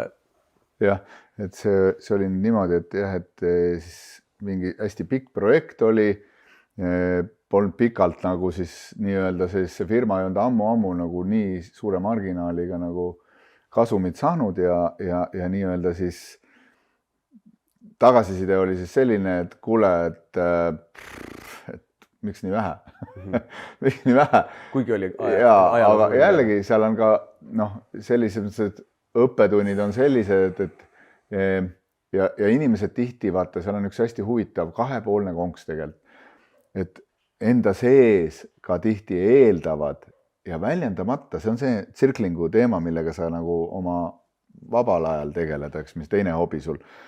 Aga me kunagi ei ütle välja, et kuule, mul praegu tundub natuke selles kohas, et sa oled natuke ebaõiglane, isegi oma juhile välja öelda. Sest seal on jällegi see hirm nii suur taga, et kui ma nüüd peaks pehmelt isegi väljendama, siis sealt tuleb kiire vastus, kuule, kui ei sobi, paki asjad kokku ja tõmba uttu, mis juhtub ka tihti. Ja mis sellise juhi puhul juhtukski. Sest ta ei tule toime sellega, et keegi talle vastu hakkab. Just, ja vaata, kui huvitav, et just nüüd see tulles jälle siia veel tagasi nende nagu see emotsionaalsuse, see stress, ma tooks selline näite, et vaata, kui kaugele see võib ulatuda, et mina olin nii-öelda nagu profijalgpallur ja minu treener oli selline, kes ikkagi oli jõuline treener ja enamus meetod baseerus sellele, et hirmutada ja läbi hirmu panna sind tegutsema ja läbi tegutsemise tuua tulemusi. Aga see kõik jätab ju kehasse stressi ja kõige hullem stress on see, et iga kord, kui sa nagu trenni tulid või teadsid, et me ei teadnud keegi, et mis täna toimuma hakkab, kas sa võib-olla mõnes kohas eksid, siis sa saad totaalse karistuse. Mis see totaalne karistus oli? Noh, erinevad asju, et ka kuni selleni välja, et saad kõva litaka vastu kaela või siis saad, pannaksegi sind keegi teine sind nii-öelda nagu peksma selle jalanõuga on ju vastu perset andma, nagu ketsi öeldi sellele. Aga kas tüübid te omavahel nii kokku ei hoidnud, et keegi treenile ise vastu molli ei andnud see aeg? No me olime noored ju. Okay. No sa 14-15 aastase, noh, lõpuks jõudiski see nii kaugele, et pigem ei hakatud vastu, et pigem otsustati, et ma lahkun lihtsalt või lähen teist teed nagu, on ju.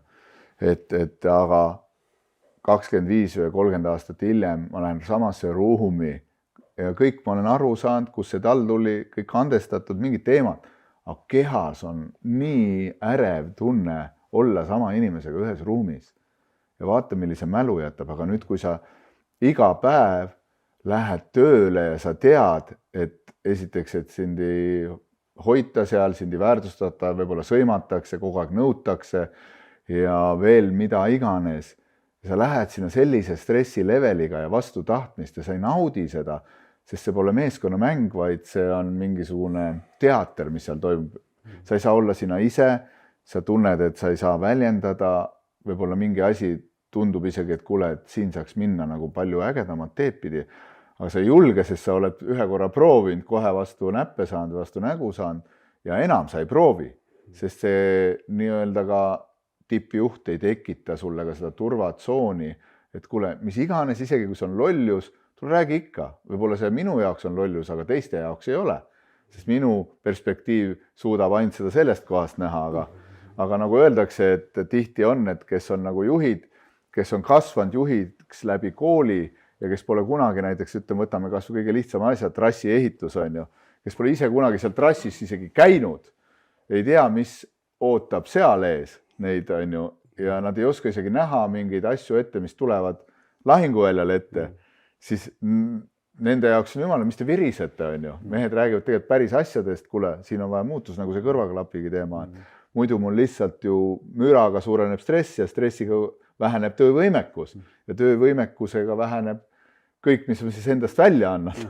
No, jällegi nii loogiline jada, aga kahjuks ei nähta seda, aga ütleme nüüd, et sinu koolituste nagu siis teekonnal praegu või üldse selles, kui sa oled nüüd hakanud ka seda olulist poolt viima firmadesse sisse, et kui palju sa nagu ise kohtad selle vastupanuga ka, kus tekib siuke protest ja isegi, et noh, seesama koht, kus sa kunagi olid ise ka võib-olla natukene nagu tagasihoidlik selle sisseviimisega, et äkki tekib vastupanu ja tihti mõnedes kohtades tekib ka ja mõned isegi kui 10-st 2 protestib, siis hakkab see kogu tiim ka võib-olla mõtlema, et kurat, äkki on õnnel õigus, on ju, kui nad on veel sellised eeskujulikud tüübid, et mina olen teinud ükskord siukese ühele firmale, kus olid siis, kutsuti kokku üle maailma nii-öelda, üle maailma nagu siis osakondade juhid, on ju.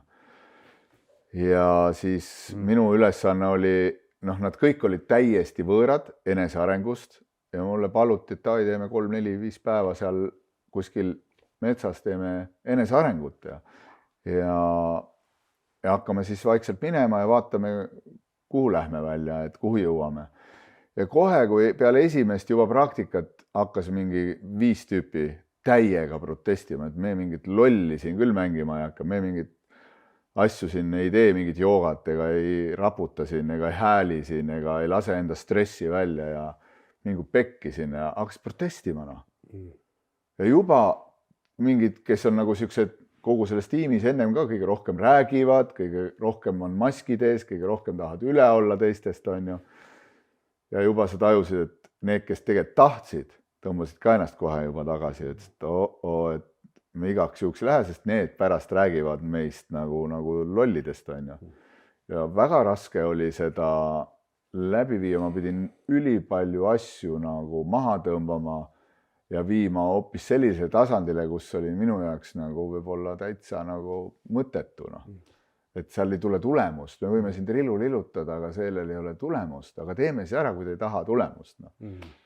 Aga, ja siis, kes jäid päriselt võib-olla 20 mehest oli 3, see olid mehed just, on ju, olid 3 sellised, kes jäid ja nad tegid sellise transformatsiooni läbi, tulid ja ütlesid pärast ja kaelistasid ja ütlesid, vau, et ebareaalne, mida ma praegu ennem kogesin oma kehas ja mida ma nüüd kogen, see on nagu öö ja päev. See oli selline nagu... Need ongi tänapäeva Ragnar Lothbrokid ehk nii-öelda tänapäeva viikingi kuningad, et nagu mis on ebameeldivam, kui kuradi tunda sitta tunnet enda sees nagu ja tunda seda piinlikkust ehk kõik, kes ütlevad, et ma ei tee seda, ma hakkan nagu protestima. Mis asi see on, mis paneb mind seda ütlema? Ebamugavus on ju. Ehk nii võõras tunne, ebamugavus. Ja nad ütlevad veel ise, ma ei tunne ebamugavust. Ehk nad on nii kontaktis ära oma tundega, et nad ütlevad, mul on kõik hästi. Ehk see noh, oled nõus, nad ei saa isegi kätte, mis neid takistab, aga et seetõttu see, kui sa ütlesid need 3, kes selle ära tegid, et noh, selgelt nad on juba kusagile tundetasandil jõudnud. Mul mitu mõtet tuli, kui sa rääkisid. Üks mõte tuli lihtsalt hakkas peas nagu mingid ideed käimaks, et esimesena tuli see, et ma mäletan, mul oli ka 2009, ma töötasin ühes organisatsioonis, oli siuke juht, kes sõna otses mõttes tuli hommikul, mis ta ütles? Jah, mul oli mingi müügikõne tulk oli seal, on ju. Neid oli vist mingi vähem, kui ta nagu tahtis. Mingi, alati 10 kõne, aga võib-olla tahtis 15 või midagi. Olar, 10 kõne! What the fuck, meetraisk? Nagu, ja no mina läksin sealt ära selle peale, aga kui ma mõtlen sellistele juhtidele, kui neid on, eks ju, siis ma tean neid tüüpe ju, neid on ja nad on, ma ütleks neist niimoodi, et osad 90. aastate vaat süksed nagu edulood on ju, kes mis iganes olid õigel ajal õiges kohas, täna on multimiljonärid. Noh, neile nagu ükskõik mida ma neile räägiks, palju see pappi on? Noh, nende kogu, nad justkui ei lase isegi ligi sellele infol, sest kui pappi ei ole, siis mida me suga üldse räägime? Millisest emotsionaalsusest sa räägid? Näita, kuidas sa selle sama papi teenid sama rahageks, sest kuna nende väärtuste süsteemis on see ainus asi, mille järgi nagu inimest hinnata, huvitav oleks lihtsalt see hetk, kui siis nagu, ma ei hakka siin nagu midagi nagu, aga mis ma tahan öelda, et siis, mis ma arvan, juhtub organisatsioonides on see, et kui ma töötan 15 aastat sellise juhi juures ja ära ei lähe, siis on väga suur tõenäosus, et seal mängib perekondlik muster. Ehk see karm juht meenutab inimesele kedagi tema laurusest, tema isa näiteks, aga sellel karmil juhil võib-olla on mingi positiivne aspekt, mida isal ei olnud. Ja siis käivitub seal siis alluvas, mehes-naises, käivitub alateadlik soov meeldida sellele juhile, sest vahepeal see juht on tore. Ja siis tekib sõltuvus, ehk inimene hakkab nagu läbi selle juhi välja mängima lootust, et äkki ma lõpuks siit saan selle isa armastuse, mida ma kunagi ei saanud. See on väga suur nagu tõenäosus, et mis see tegelik psühholoogiline mehhanism on ja miks sealt ka välja ei saa, sest kodunt ei saanud ka välja, oligi nagu tartumises enda sees, ehk ei tulnud seda võitle-põgene refleksi, mis seisab enda eest, põgene, lähen ära olukorrast või ütlen, käi putsi, nagu seda energiat ei tulnud taha, olengi seal nagu hirmul on ja nüüd võib-olla olengi perekohustused peale tõmmanud endale ja ei suuda nagu keset hirmu, vaata hirm pärsib ka ratsionaalset mõtlemist, ei suuda näha selle sees väljapääsu, sest hirm projitseerib tulevikku kõik võimalikud viisid, kuidas asi võib ebaõnnestuda. Siis teine mõte, mis tuli, kui sa rääkisid, oli see, et jälle, kui see 90. edu saavutanud nagu see tippjuht või keegi, kui pappi on, on ju. Mõtle huvitav, nad ise peavad ennast nagu ilgeks kunniks ja veel kord, mingi osa pealt oledki tubli, kui said hakkama, no ma ei heida üldse ette, kõva end on ju, selle, oledki minust kõvem vend, selles asjas oled kõvem vend minust. Aga kui me võistlema peame nagu ilmtingimata. Aga teine tasand on see, et Windows 95 oli ka kõva asi. Noh, DOS-iga võrreldus oli Windows 95 kõva ja inimesed tegid Windows 95 arvutiga miljoneid, nagu tegid kuradi raha sellega. Ja mõtlen, et nagu kui me oleme ka nagu tarkvara ja mõtlen, kus siis Windows 95 ei tea, et eksisteerib iOS mingi 26 praegu ja lihtsalt, et kuradi mina Windows, ma töötan kuradi siin, mul on Word dokument ja mul on kalkulaator ja saan emaili saata ja tundub jube võimas programm, sest ma sellega raha teenin ja teadma, et kuule, aga enese arengu teekonnal, kui seal on sükseid update'e ja upgrade'e võimalik saada, aga noh, see ongi nagu, et seda ei saa kellegile tutvustada enne, kui inimesel tekib mingisugune vajadus õppida.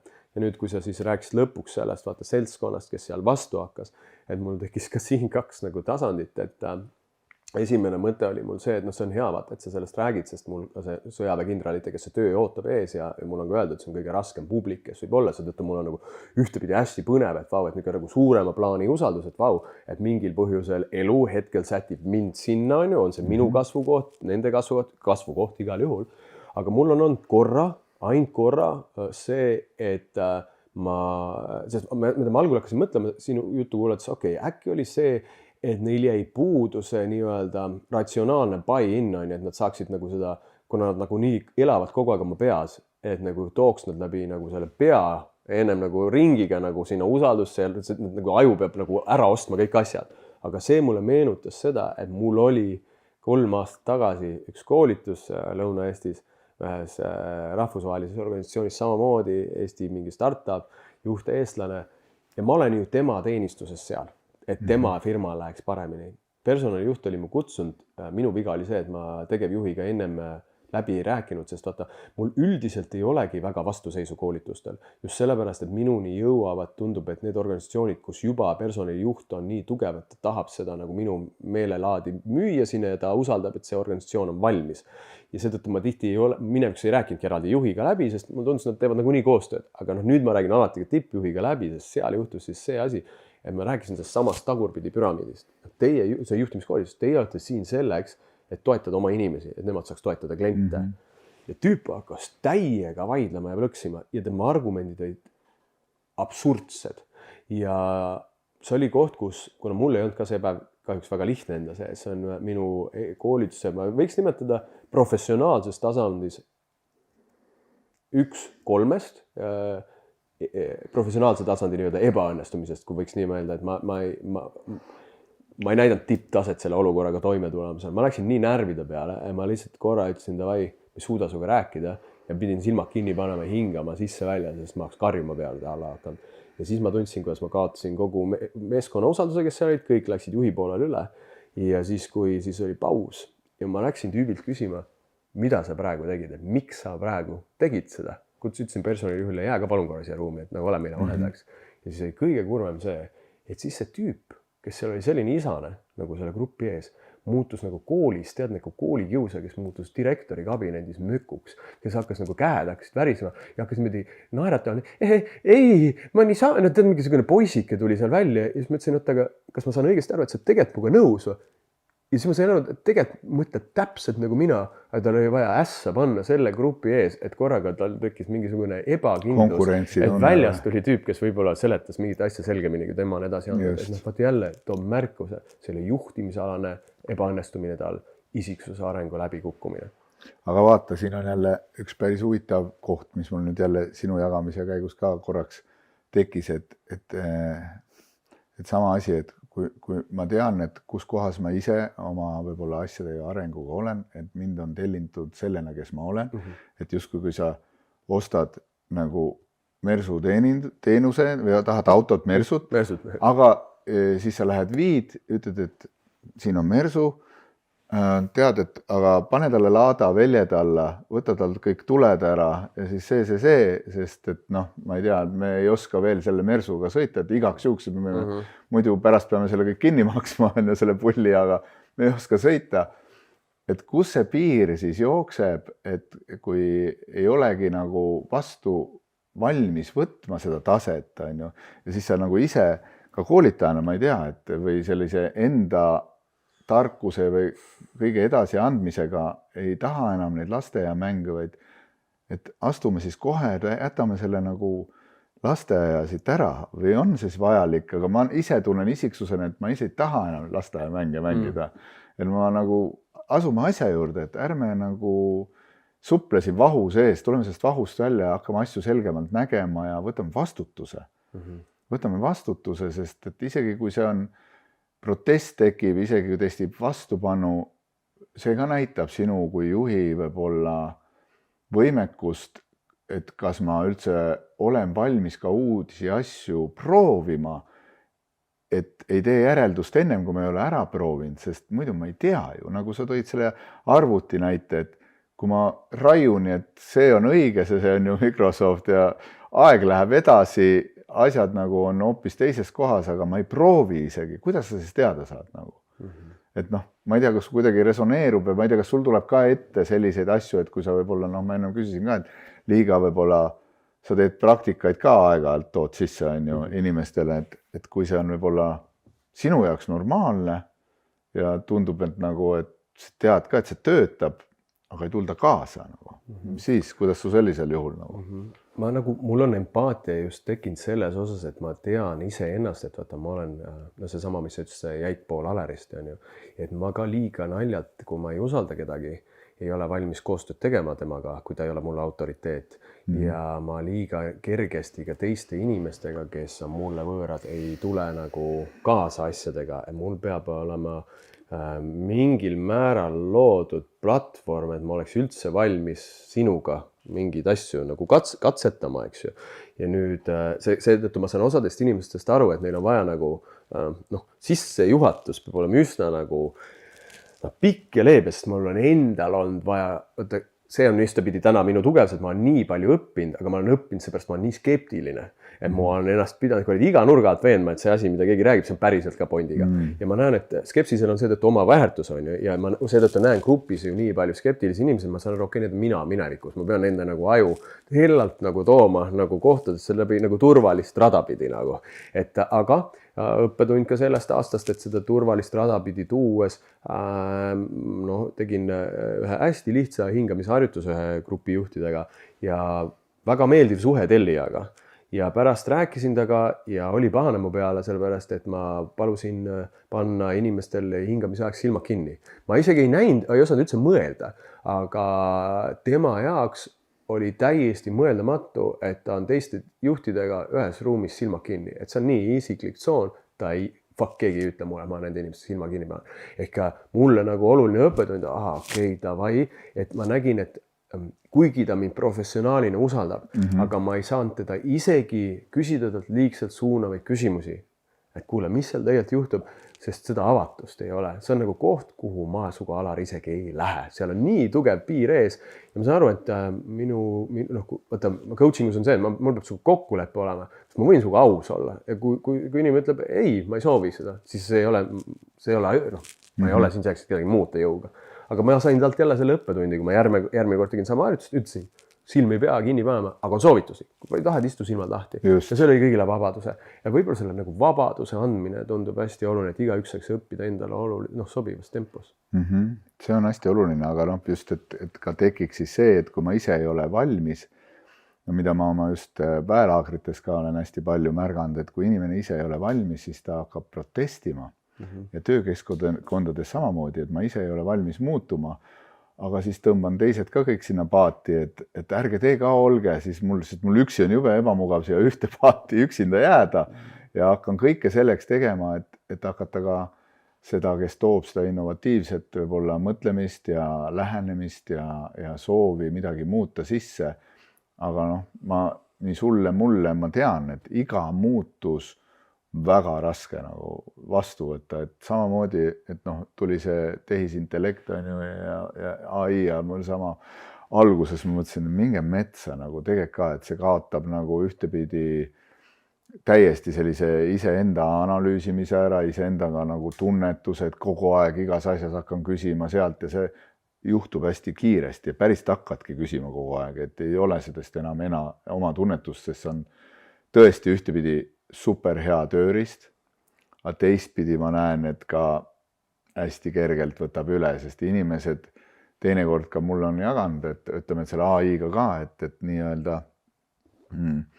et ma sain sealt vastuse ja ma küsisin, kui sa nagu korraks oleks maha istunud, silmad kinni pannud, hinganud ja tunnetanud, kas see enda sees ei oleks sama vastus? Minu jaoks täitsa tundub nagu nii lihtne vastus, on ju, et ma usun, et sa oleks ise ka selle vastuseni jõudnud, aga ikkagi, et see kiiremini ja usaldame ikkagi väljapoolt vaata asju rohkem kui seespoolt, et kuidas sulle endale tundub, et kuhu see üldse see praegu ka see emotsionaalne värk, et vaata, kui hea, turvaline on sinnapoole pöörduda, kus justkui on sul mingi nagu see sein vahele, et su privaatsus jääb, mingi praegu veel jääb, on ju, et ma saan pöörduda kellegi poole, et ma ei pea võib-olla kohe päris aus olema või ma natuke ümber nurga saan küsida, et kui ma sinuga silmast silma praegu räägin, et siis me näeme oma kehakeelt, me näeme, et midagi siin ei klapi, see jutt ja kehakeel ja hääl ja kõik ei lähe kokku, on ju, et kuidas sa näed, et kuhu see ka juhtkondade ja firmade ja kõikide puhul see kõik see maailm liigub praegu, et palju see AI võtab ka seda nii-öelda võiks öelda siis tööd või seda poolt üle, et võib-olla varsti pöördutaksegi kogu aeg AI poole ja ei ole sind, ei ole mind enam vaja, et inimestel on mugavam niimoodi, sest seal justkui tundub see turvalisem tsoon ja mind võib-olla ei nähta niimoodi läbi kohe, et ma saan hämada mõnda aega.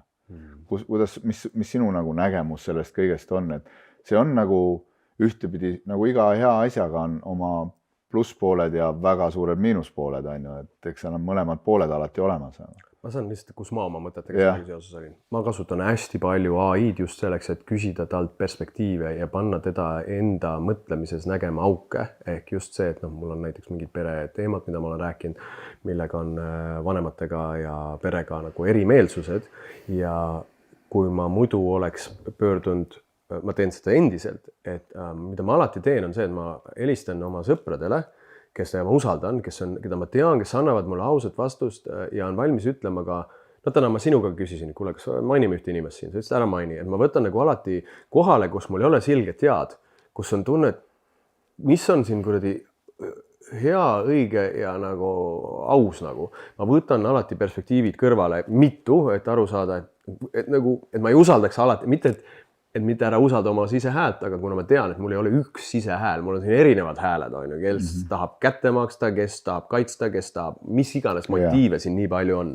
Et ma olen nagu näinud AI-s seda, et ta aitab mind vahel nagu näha, küsib küsimusi, millele ma tähelepanu ole pannud. Plus, kus ma olen ise enda osas vahel liiga karm, ja nagu ütlen, kuule, aga ma ju olen siin süüdi, sest minul on ennast maha tegevad mustrid, siis on väga nagu tasakaalustav see, et ta toob välja need punktid, miks ma ei peaks, need on lihtsalt need on destruktiivsed mõttemustrid, mitte tõde, et sealt ma olen saanud hullult palju tuge.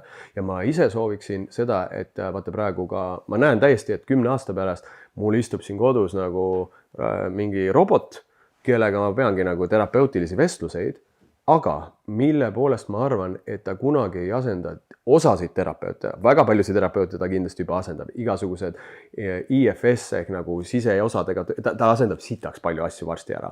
Eriti kui tal tuleb nagu humanoidi kujuga suhteliselt või mingi väga turvaline nagu kest ja ta oskab sind õigel hetkel puudutada ja kõik need asjad tulevad tal sisse, aga mis ma näen, et millal AI mind ei aita ja millal ma helistan võib-olla oma sõbrale Rasmusele, või kellega ma olen kõige sügavam nagu kontakt nagu sõpradest, kellega ma kõige rohkem räägin, on see, et Rasmus sureb üks päev ära.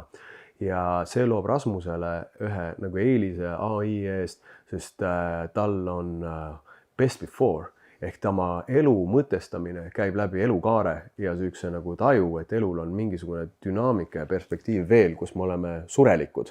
Ja see surelikkuse mõõde on mingisugune kogemuslik tunne, millest tuleb veel üks perspektiiv ja vastus, mida saab anda ainult inimene, kes kogeb. Et ma suren üks hetk ära ja teised surevad ka ära ja seetõttu selle mõõtme info on vaja nagu tuua vahel perspektiivi sisse, see surmatasand.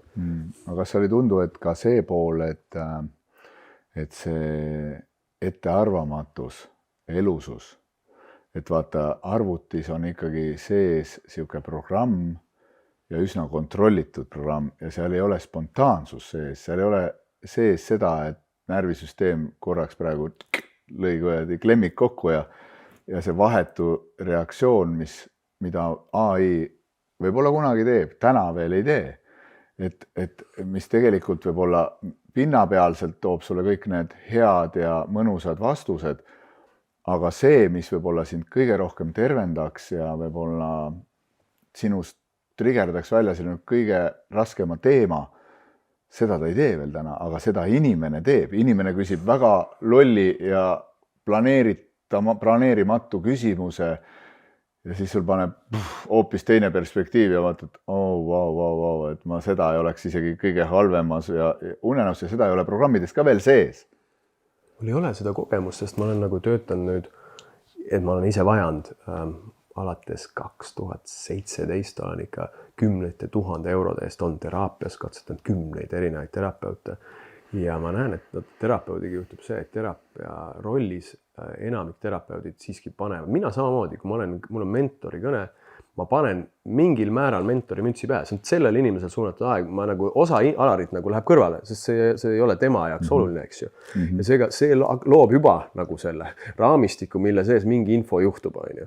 Ja seetõttu ma näen, et ka hea nagu enamik terapeudid, neil on nagu nii on mingisuguse elukogemus. Need on samamoodi nagu AI, lihtsalt nende eluinfo, nende õpitud asjad, nende bias või kuidas öelda, nagu, mis on Eestis bias, aga nende nagu hoiakud. Ja ma näen näiteks, et see inimhoiakud on, veel kord, ma ei alahinda seda, aga seega lihtsalt ma kujutan ette, et lihtsalt väärtus tuleviku terapeut, et ta selle AI-ga või mentor või selle AI-ga konkureeriks, siis ta peabki olema nii palju rohkem ennast sisemiselt puhtaks tõmmanud oma jamast, et tal tuleksid need tõesti nii teravad küsimused, mida nagu mõistus isegi ei suuda võib-olla kohe mõelda, mis tulevadki nii sügavast kuskilt kohast, kus sa pead olema, sa pead puhtuse sinna ette loonud olema. Aga nagu nendest hoiakutest rääkides, mina tunnen küll, et mul on kahju, et need hoiakud on inimeste poolt, ma saan aru kaudselt, keegi ei ole halba teinud, aga mina on kahju saanud läbi selle, et peaaegu kõikidel minu terapeutidel oli hoiak antidepressantide ja ravimite vastu. Minu homeopaadil oli kunagi hoiak ka ravimite vastu. Kõik need hoiakud on mul ajast teinud kahju, sest need on tekitanud mul ka hoiaku ja ma olen olnud nagu pimestatud võimalustele, mis maailmas on olemas, sest ma olen nagu valinud mustvalgelt, et üks asi on halb ja hea. Ma näen, et sama selle koostööd ei ole. Koostööd ei ole, kas või Gabor Mate, eks ju. Ma näen enda seda sama lõksu. Mina tegin ka ühele inimesele see aasta liiga niimoodi, et see inimene hoiaku tõttu. Inimene küsis mult ühel koolituse pausi ajal oma poja kohta, kellel on ATH siis eesti keeles. Ja ma hakkasin kohe talle tulistama mingi Gabor Mate juttu. Oi, see on lapsepõlve trauma ja nii edasi. Selle peale see inimene sattus sellisesse süütundesse, et ta on oma poja elu ära rikkunud ja et ta on nagu vanemana proovinud kõike teha, et mis ta, ja mina veel tundsin, et kurat, võib-olla oledki nagu, sest Gabor Mate ütleb, see on küll lapsepõlve trauma. Ja siis nagu täna olen ma ise ATH ravimite peal. Mu elu ei ole mitte ükski teraapia, mitte ükski asi nii palju toetanud nende aastate jooksul, kui see nagu väikene tablett, mis loob mu aiu selle puudu oleva dopamiini, mida seal ei ole, mis on nagu kui traumatööks on vaja seda, et sul oleks turvalisuse element. Turvalisus toodab aju, turvalisus toodab see täiskasvanu osa meie ajust, meie otsmik. Kui otsmikus ei ole nagu sisu, siis see oleks nagu täiskasvanu, kes magab või on mingi ise purjus või nagu ta ei saa seda last aidata.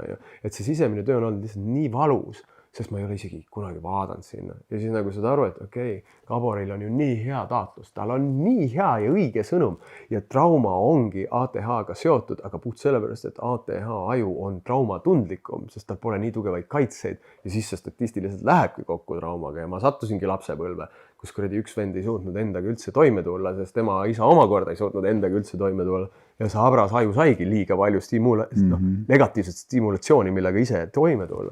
Aga vaata see sama nagu, et ChatGPT siin ütleks, et kurat, kaalu seda teraapiat ja ravimit kaalu ja ravimil on selline oht ja sellel teraapial on selline oht. Nagu lõpuks ma pean tegema oma otsuse nagu siin ise. Ma seda halvaks ei määra praegu. Tulles nüüd siis siit ka meeste tervise juurde, mis ma arvan, et kunagi nagu ikkagi oli fookus rohkem naiste tervisel, ajalehe artiklid ikkagi rohkem rääkisid, et naiste teemadest, naiste vajadusest olla heas kohas ja ja mehed nagu. Kus tead, lugesid naiste ajakirjast? Ma lugesin naiste ajakirjast. Mina lugesin Men's Health'i, seal oli kogu aeg see. Oli või? Men's Health on kogu aeg olnud. No vot, mul ei olnud seda võimalust ja ei teadnud ju siis, aga nüüd siis see hetk, kui jõudsin ise oma elus siis sellisesse emotsionaalsesse nullpunkti või kokkukukkumisse, siis lõpuks hakkasin ka huvi tundma, et noh, üks asi oligi see ka, et ma arvan, et sellel hetkel, kui mul oli ikka täitsa klemmid koos ja keemiliselt, siis oli see väga vajalik antidepressandid võtta juurde. Aga selle taustal, eks ma hakkasin nagu ka ise huvi tundma, et ma ei taha nagu jääda keemiliselt sõltuvaks, vaid ma pean leidma ka alternatiivseid asju, et nagu hakata vaikselt ka sellest välja tulema, sest sellest võib ka sõltuvaks jääda ja tegelikult võiks öelda, et täna ju üsna maailm sellest väga tugevalt sõltubki, et üldse eksisteerida võetakse tohutult palju igasuguseid asju, rahusteetest kuni antidepressantideni ja ma ei tea milleni veel sisse, et ma suudaks üldse olla siin selles reaalsuses. Aga pikas perspektiivis, eks see ka ju hakkab inimest lõhkuma, kui liiga pikaks sellesse kinni jääda ja mis mul on hea meel, et nüüd siis sina esimest korda oled tulemas ka korraldama siis meestekat minuga koos ja Rain Tunger veel seal meiega koos ja Eldo Korbe veel ja päris äge meeste niisugune vägi koos, kes siis kõik on oma teekonda käinud, oma moodi kogenud seda tervenemist siin selles reaalsuses ja me saame nüüd ainult anda edasi seda, mida me oleme kogenud ja anda edasi seda, mis on täiega meie enda peal töötanud, on ju, ja loodetavasti ka töötab siis nende meeste peal, kes võtavad julguse tulla meestekale ja tead, see on ikka päris huvitav koht, kui kaua võtab ikkagi meestel aega see tunnistamine, et ma tunnistan, et ma vajan abi. Ma tunnistan, et mul on neid kohti, väga raskeid emotsionaalseid kohti ja ma olen tegelikult võib-olla tunnistan seda ka, et mul ongi raske elus nagu. Ja see võtab mõnikord mõnel mehel isegi 3-4 aastat, et teha see otsus, tulla kohale. Mul on päriselt pööranud mehed autoga otsa ümber parklasse jõudes. Nad on asja nagu ära maksanud, pööravad otsa ümber ja ütlesid, et ei, ma ei suuda. Nii suur ebamugavus, hirm selle ees, et äkki hakatakse mõtlema, et ma olen nõrk, äkki keegi saab teada, et ma osalen siin ja ma olengi võib-olla tippjuht, vaata, ma olengi võib-olla teistele inimestele olnud eeskujuks, et ma olen alati tugev, et mul ei ole probleeme ja ma pean olema tugev.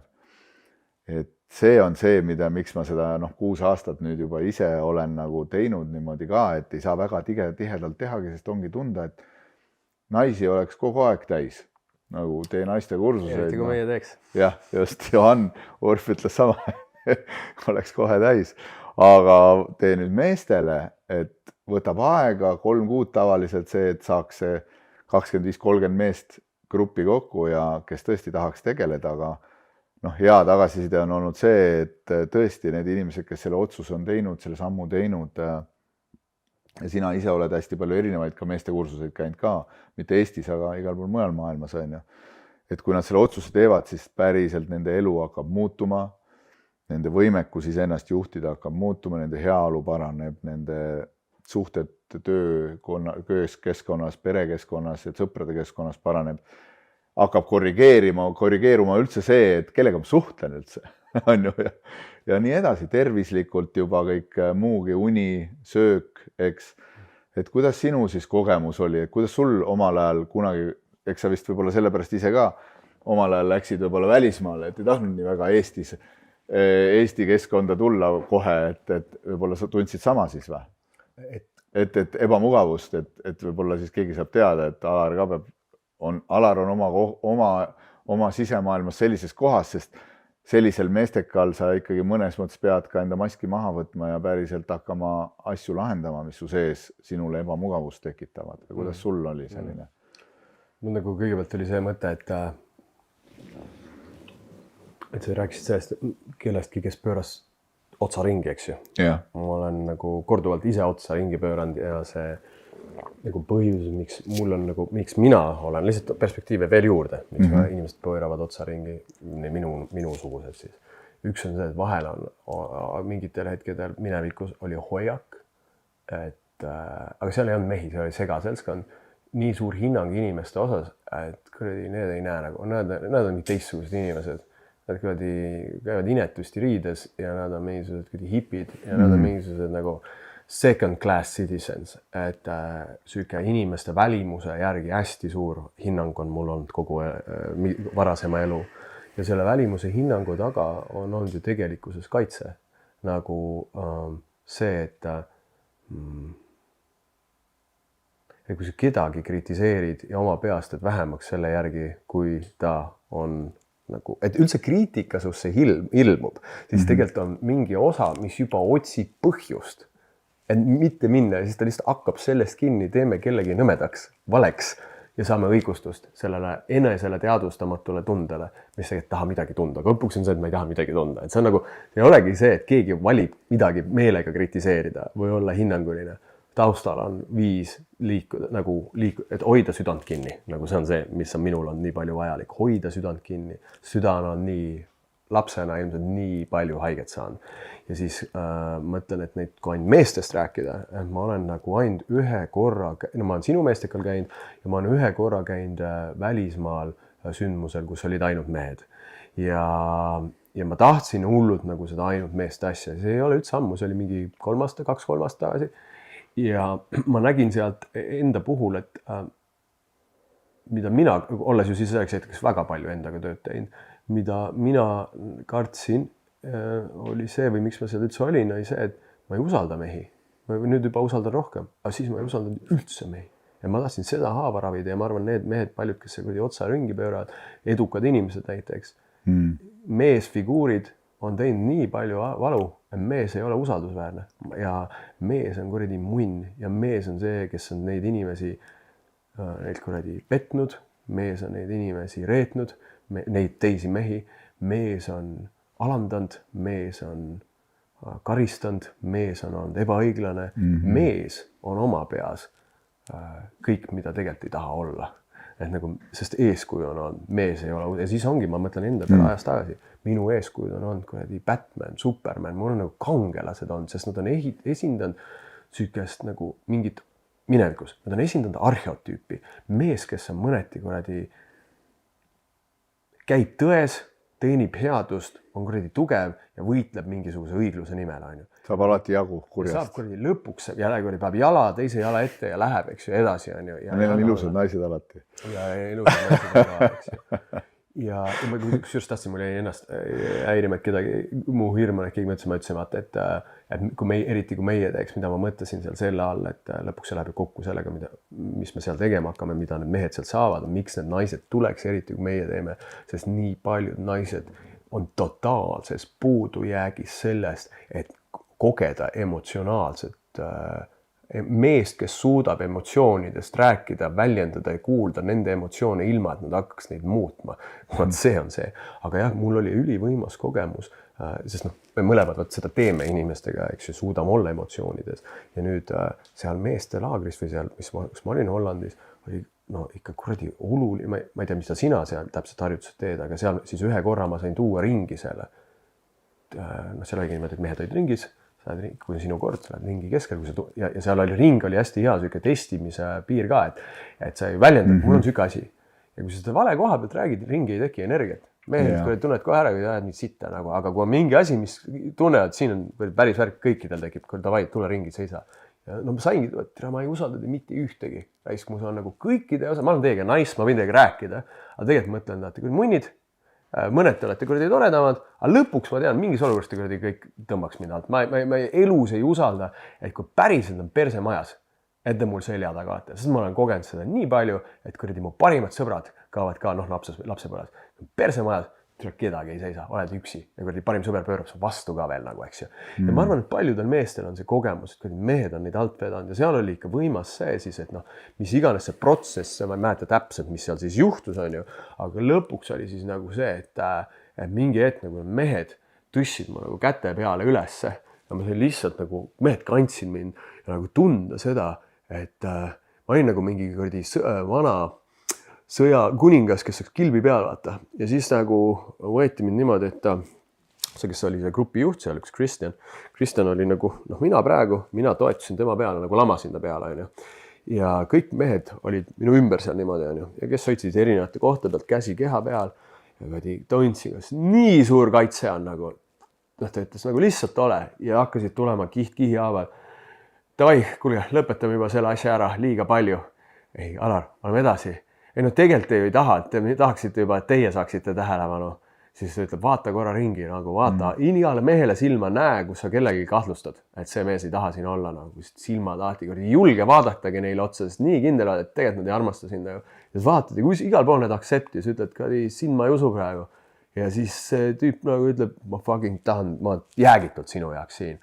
Ja siis tunned, ma arvan, mingi 15-20 mintsa, siis hakkas vaikselt keha vappuma, siis tuli mingi nutt sealt välja, et saad nagu toetada elus esimest korda, saad mehe peale toetada, et mees ei lähe su selja tagant ära ja kui ta väsib, siis ta kutsub teise mehe asemele ja see tuleb ja hoiab sind. Ja siis see oli nii puhastav protsess, et nagu lõpuks nagu jõudagi ja see on mulle jäänud aiu, et kui mul on vahepeal väga-väga raske, nüüd kas on viimane aasta olnud ja mul on olnud oma isaga mingid teemad, mis on olnud tulnud sellel aastal üles ja see tunne, et meest ei saa usaldada, siis ma olen pannud silmad kinni, viinud ennast tagasi sellesse hetke ja siis tundnud, kuidas ma olin nagu justkui seal maas nagu haavata saanud kuningas ja ma tundsin, kuidas kõik mu kuradi vägi on, kõik on viimse hetkeni hoiavad seda kilpi minu ümber nagu ja kuradi võitlevad kuninga eest nagu, kuni nad surnud. Ja see tunne jäi mu kehasse sealt, et meest võib ka teatud vormis usaldada.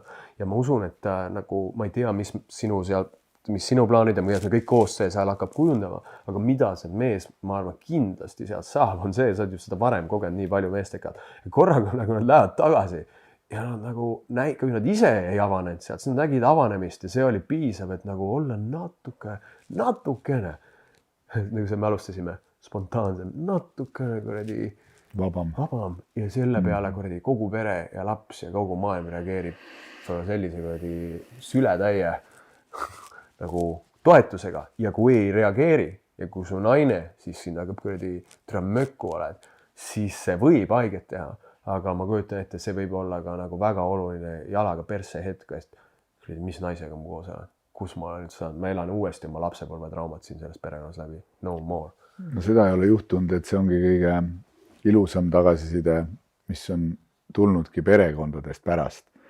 Et just see mega suured tänud, et sa saatsid meile tagasi hoopis teise mehe, hoopis teise isa, mõnikord hoopis teise ülemuse, hoopis teise töökaaslase, sõbra. See ongi see kõige suurem võib-olla motivaator ise endale ka olnud, et see ei ole kõige lihtsam tee, mida ma olen valinud kainete meeste ja just sellises valdkonnas, kus on emotsionaalne avanemine, ei ole kõige lihtsam tee, eks. Aga just see tagasiside ja ma näen, kui palju ma ise olen mehena kasvanud, muutunud, kui ma mõtleks tagasi, kui minu elu olekski jäänud sinna, kus ma olin kunagi, kui ma ei oleks kunagi võib-olla emotsionaalselt kokku kukkunud, ka finantsiliselt kokku kukkunud, ka perekondlikult kokku kukkunud. Ma arvan, et ma oleks täielik tropp päris elus, keda võib-olla ainult hoitaks enda ligi selle pärast, et mul oleks raha ja ma oleks kuskil niisuguse välise kilbiga inimene nagu või mees. Ainult selle pärast tahaks võib-olla inimesed olla, et koos triipu teha, panna algsi, rääkida mingit, sest mitte millestki midagi ja nii edasi. Et see, kus ma ise tunnen, et täna ma võin küll käe südame panna, et täielik tänutunne enda sees samamoodi, et see muutus käis äramus ja olles parem isa lastele, siis et nad on täiskasvanud, osata suhelda nendega, osata hoida ruumi neile, osata hoida ruumi ka nende emale, kes on ka praegu juba oma teed läinud, on ju, ja ise endale osata ruumi hoida ja ka praegusele naisele osata ruumi hoida, nagu, et see on nagu suurim kingitus, ma arvan, et ja ma arvan, sa võid sama öelda, et kui sa seda teed ei oleks käinud, siis vaadates tagasi ja nähes võib-olla neid, kes alles teevad esimesi samme, siis sa alles nagu tekib see, võiks öelda see kaastunne ja võib-olla teistpidi tänutunne, et jumal tänatud, et ma olen need sammud teinud, sest ma täna oleks võib-olla samas kohas ja väga raskes kohas, kui vaatamata sellele, et sul on rasked ajad, aga sa suudad hakkama saada selle kõigega, on ju. Ja mul jaoks oli üks olulisemaid hetki, ma olin 17. Ma läksin keskkooli Prantsuse lütsumisse, ma tulin ennem ühisgümnaasiumist ja uus klass pandi kokku nullist ja ikkagi uued õpilased sa kokku, mõned on nagu, sa hakkad mingi kossu mängima, jalkat mängima, siis on mingi koorilaul ja ikka nagu leiad oma inimesed. Ja mina leidsin, kuna see ühisgümnaasium oli selline pättide ja kaakide kool, siis mina leidsin ühe endasugused, ühe Miku, kes oli Õismäelt ja ühe Tõnno, kes oli kuskilt nagu minuga tulnud sealt varem nagu sealt ühisgümnaasiumist kaasa. Ja siis meid ühendas see, et nagu kui teised käisid nagu mina täna mingi kampsoniga ja lipsuga, siis meil oli kõigil must teksapüks, must T-särk, must nahktagi, ühel oli lihtsalt pikem nahktagi. Ma ei üldse imest, kui meil päikseprillid ka koridori sees olid, kõik pumpasid kogu aeg jõusaalis ja siis me seisime seal koridoris jalad arkis, käed niimoodi. Ja klass oli esimene klass kogu koridori peal, nii et üles-alla minekut pidid kõik meist mööda minema. Ja me lihtsalt 3 kuud või 4 kuud järjest mölisesime ja naersime inimeste üle, kes meist mööda läksid.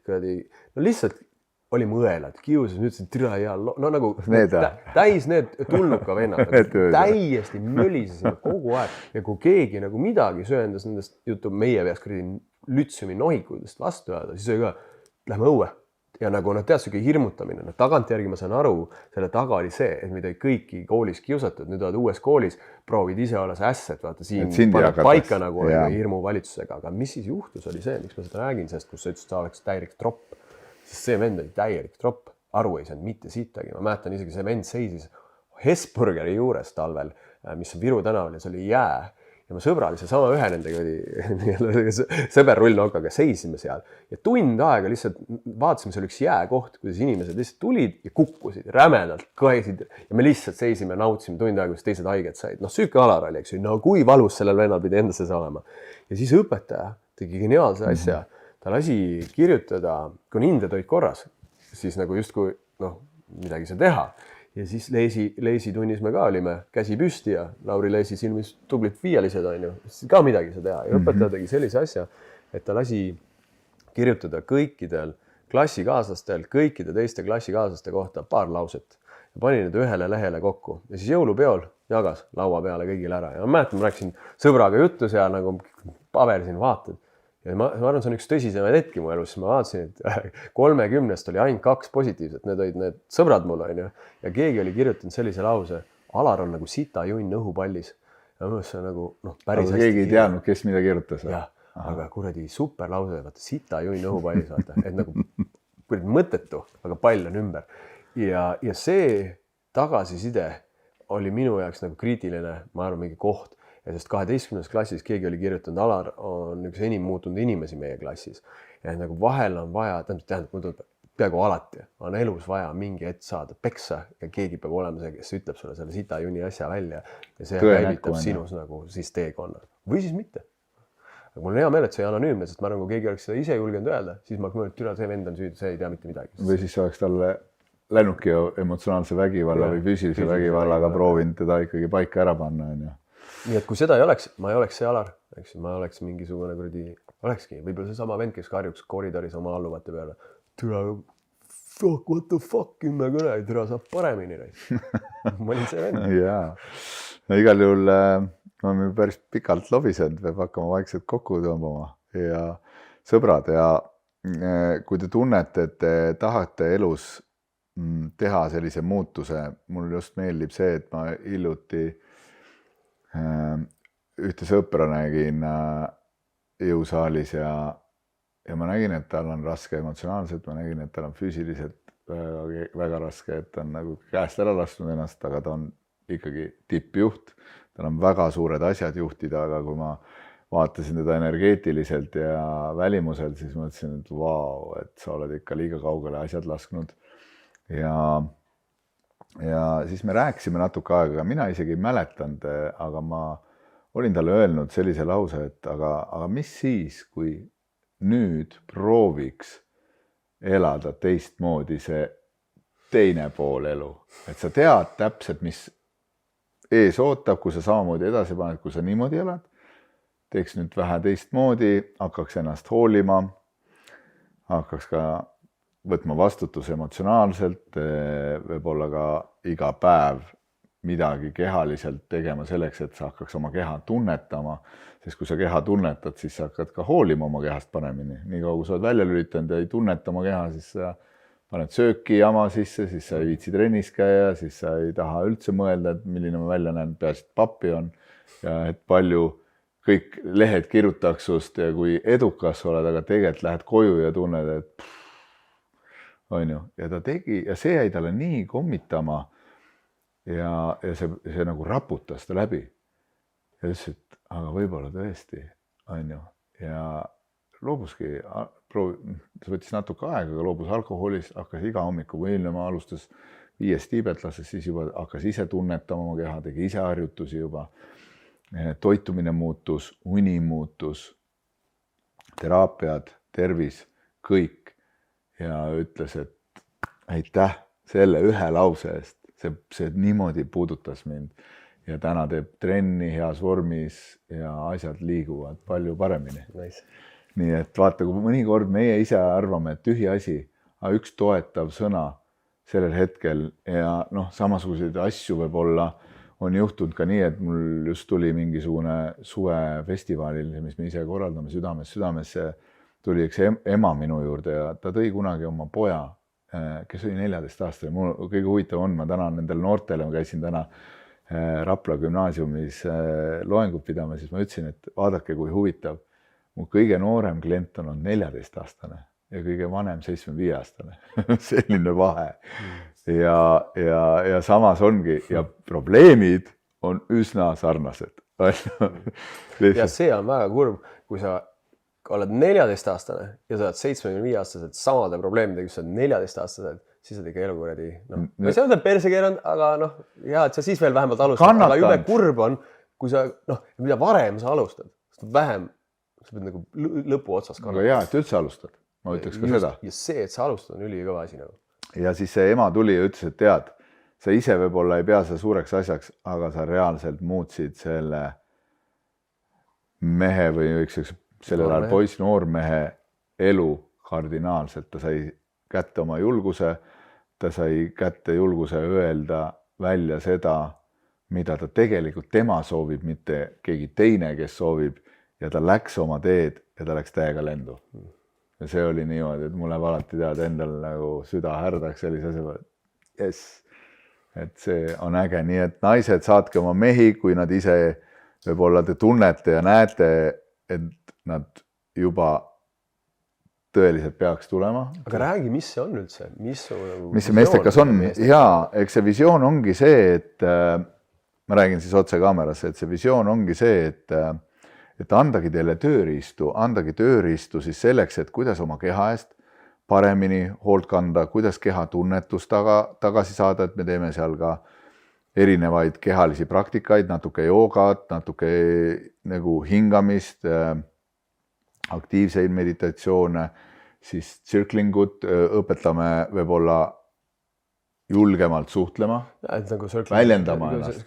Sõna võib segadust tekitada, aga point on see, kuidas ma suudaks olla autentne nagu ka teistega koos. Et nagu, kuidas ma saaks nagu sinuga koos olla rohkem mina.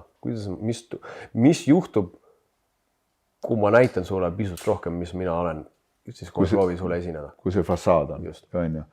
Ja konstellatsioon veel seekord, esimest korda me toome meestekale konstellatsiooni sisse. Ja see on üli ka võimas tööriist, mis näitab väga palju, mis kõik toimub päriselt selles energiaväljas. Ja ma loodan, et ma ei ole veel Steve'i kätte saanud, aga et Steve tuleb ka tseremooniat tegema, kus te esimest korda võib-olla elus kogete, mis asi on üldse kohalolu ja vaikus. Ja kui te korraks aja maha võtate ja ma tead, ükskord jõudsin, üks päev just mõtestasin enda jaoks, et seda kohta läbi, et millal see mees tegelikult üldse puhkab. Kui ta on tööl, siis ta hoiab ruumi, noh, jällegi sul mehena on see kuklas antud geneetiliselt kaasa see, et mehe ülesanne on hoida turvalist ruumi. Oled ülemus, oled töötaja, keegi hoiab mehena alati mingil tasandil ruumi. Siis lähed koju, hoiad naisele ja lastele ruumi, on ju, siis on sõpradega võib-olla ka kellelegi hoiad ruumi. Millal siis see mees saab puhata, kus tema ei pea ruumi hoidma, et mina ja sina, Rain ja Endo võib-olla hoiame seal meestelaagris, aga teie mehed saate seal enda selle ruumi hoidmise, selle maha lasta, selle kohustuse ja ka seda julgust anname, et kui oluline ja räägime seal ka palju, väga palju erinevatel teemadel, mis välja tuleb, iga mees jagab võib-olla midagi ja sealt läheb midagi jälle käima ja midagi ei ole juhuslikku.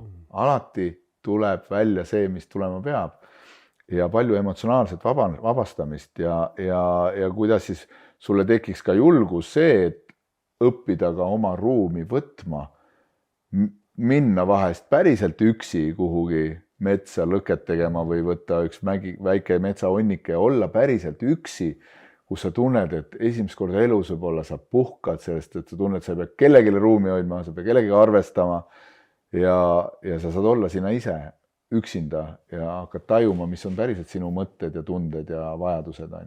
Ja mina tahan ka seda öelda, et ma ei ole isegi Tiiduga mist rahast rääkinud. Minu nagu, isegi ma temaga kunagi räägi rahast, siis ma tulen sinna praegu seepärast, et mul on endas soov olla teiste meestega koos. Mul on soov anda, mul on nagu soov olla lihtsalt nagu olemas ja teenistuses ja saadavas ma tulen ise täpselt omamoodi saama seda nagu meestega koos olemise kvaliteetaega, et selle järgi on nagu puudus. Ja ma mäletan, kui ma ühe korra käisin sinu meestekas 2000 millalgi, kus ka Rain oli Martin ja nii puudutas, seal oli vaata üks isa oma pojaga ja näha nagu tervet isa-poja suhet, nagu, kus käidi poeg julgeb isa peale, ma ei tea, mis ta juba 14 või suur poeg, suutsid, istusid isaga, võtsid ümber, lähedased. Selline nagu isa-poja suhe, mida pole kunagi näinud, eks ju, et lihtsalt ka julgustan, et nagu võtma poega kaasa, kui tahaks koos tulla. Ja, see ongi, mul on alati tead lubatud, et kui kellelgi tunne, et tahaks nagu võtta, et siis see on ju parim üldse kingitus, millest nad võib-olla nemad oma vanuses aru ei saa, aga kui olulisel hetkel see kuskil alateaduses istutab nagu väikse seemne ja sa näed, et see on okei olla haavatav, on okei rääkida oma raskustest, muredest, on ju.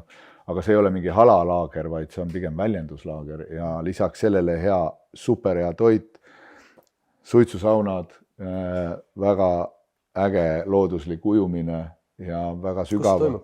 See toimub Kopra talus Viljandimaal ja see on ka vajalik just, et miks ta ei ole nii lähedal linnale, et natukene saada see integreerimisaeg nii tulles, et sa sõidad nagu justkui sellest oma mullist välja ja pärast, kui sa oled seda kõike, mida sa seal kogenud oled, on sul aega ennem kui sa jälle sukeldud sellesse pärisellu sisse, keset elu sisse jälle, nii, mis me podcastigi nimi on, siis on see võimalus sul jälle natukene integreerida ennem kui sa koju jõuad. Ja igal juhul 100% sa oled parem mees ja see on võib-olla sinu kõige ilusam algus enesearengu teekonnal. Nii et aitäh sulle, Alar, aitäh Ecosh Eesti, aitäh Good News, aitäh Virko, kes on seal teisel pool kaameraid, kes on olnud siiani minu väga heaks ja truuks abimeheks videode tegemisel ja igasuguste muude podcastide toimetamisel. Nii et varsti jälle kohtume ja iga kord, kui ma leian mõne põneva teema, põneva inimese ja julge inimese, siis teen neid podcast'e edasi, et selleks, et see maailm muutuks paremaks kohaks. Aitäh sulle, Alar. Ja aitäh teise podcast'i eest, et see kunagi Tao keskuses tehtud nüüd minu kodus, et nagu lahe, et meil purgis on. Ja, nii et kõike head sõbrad ja olge hoitud.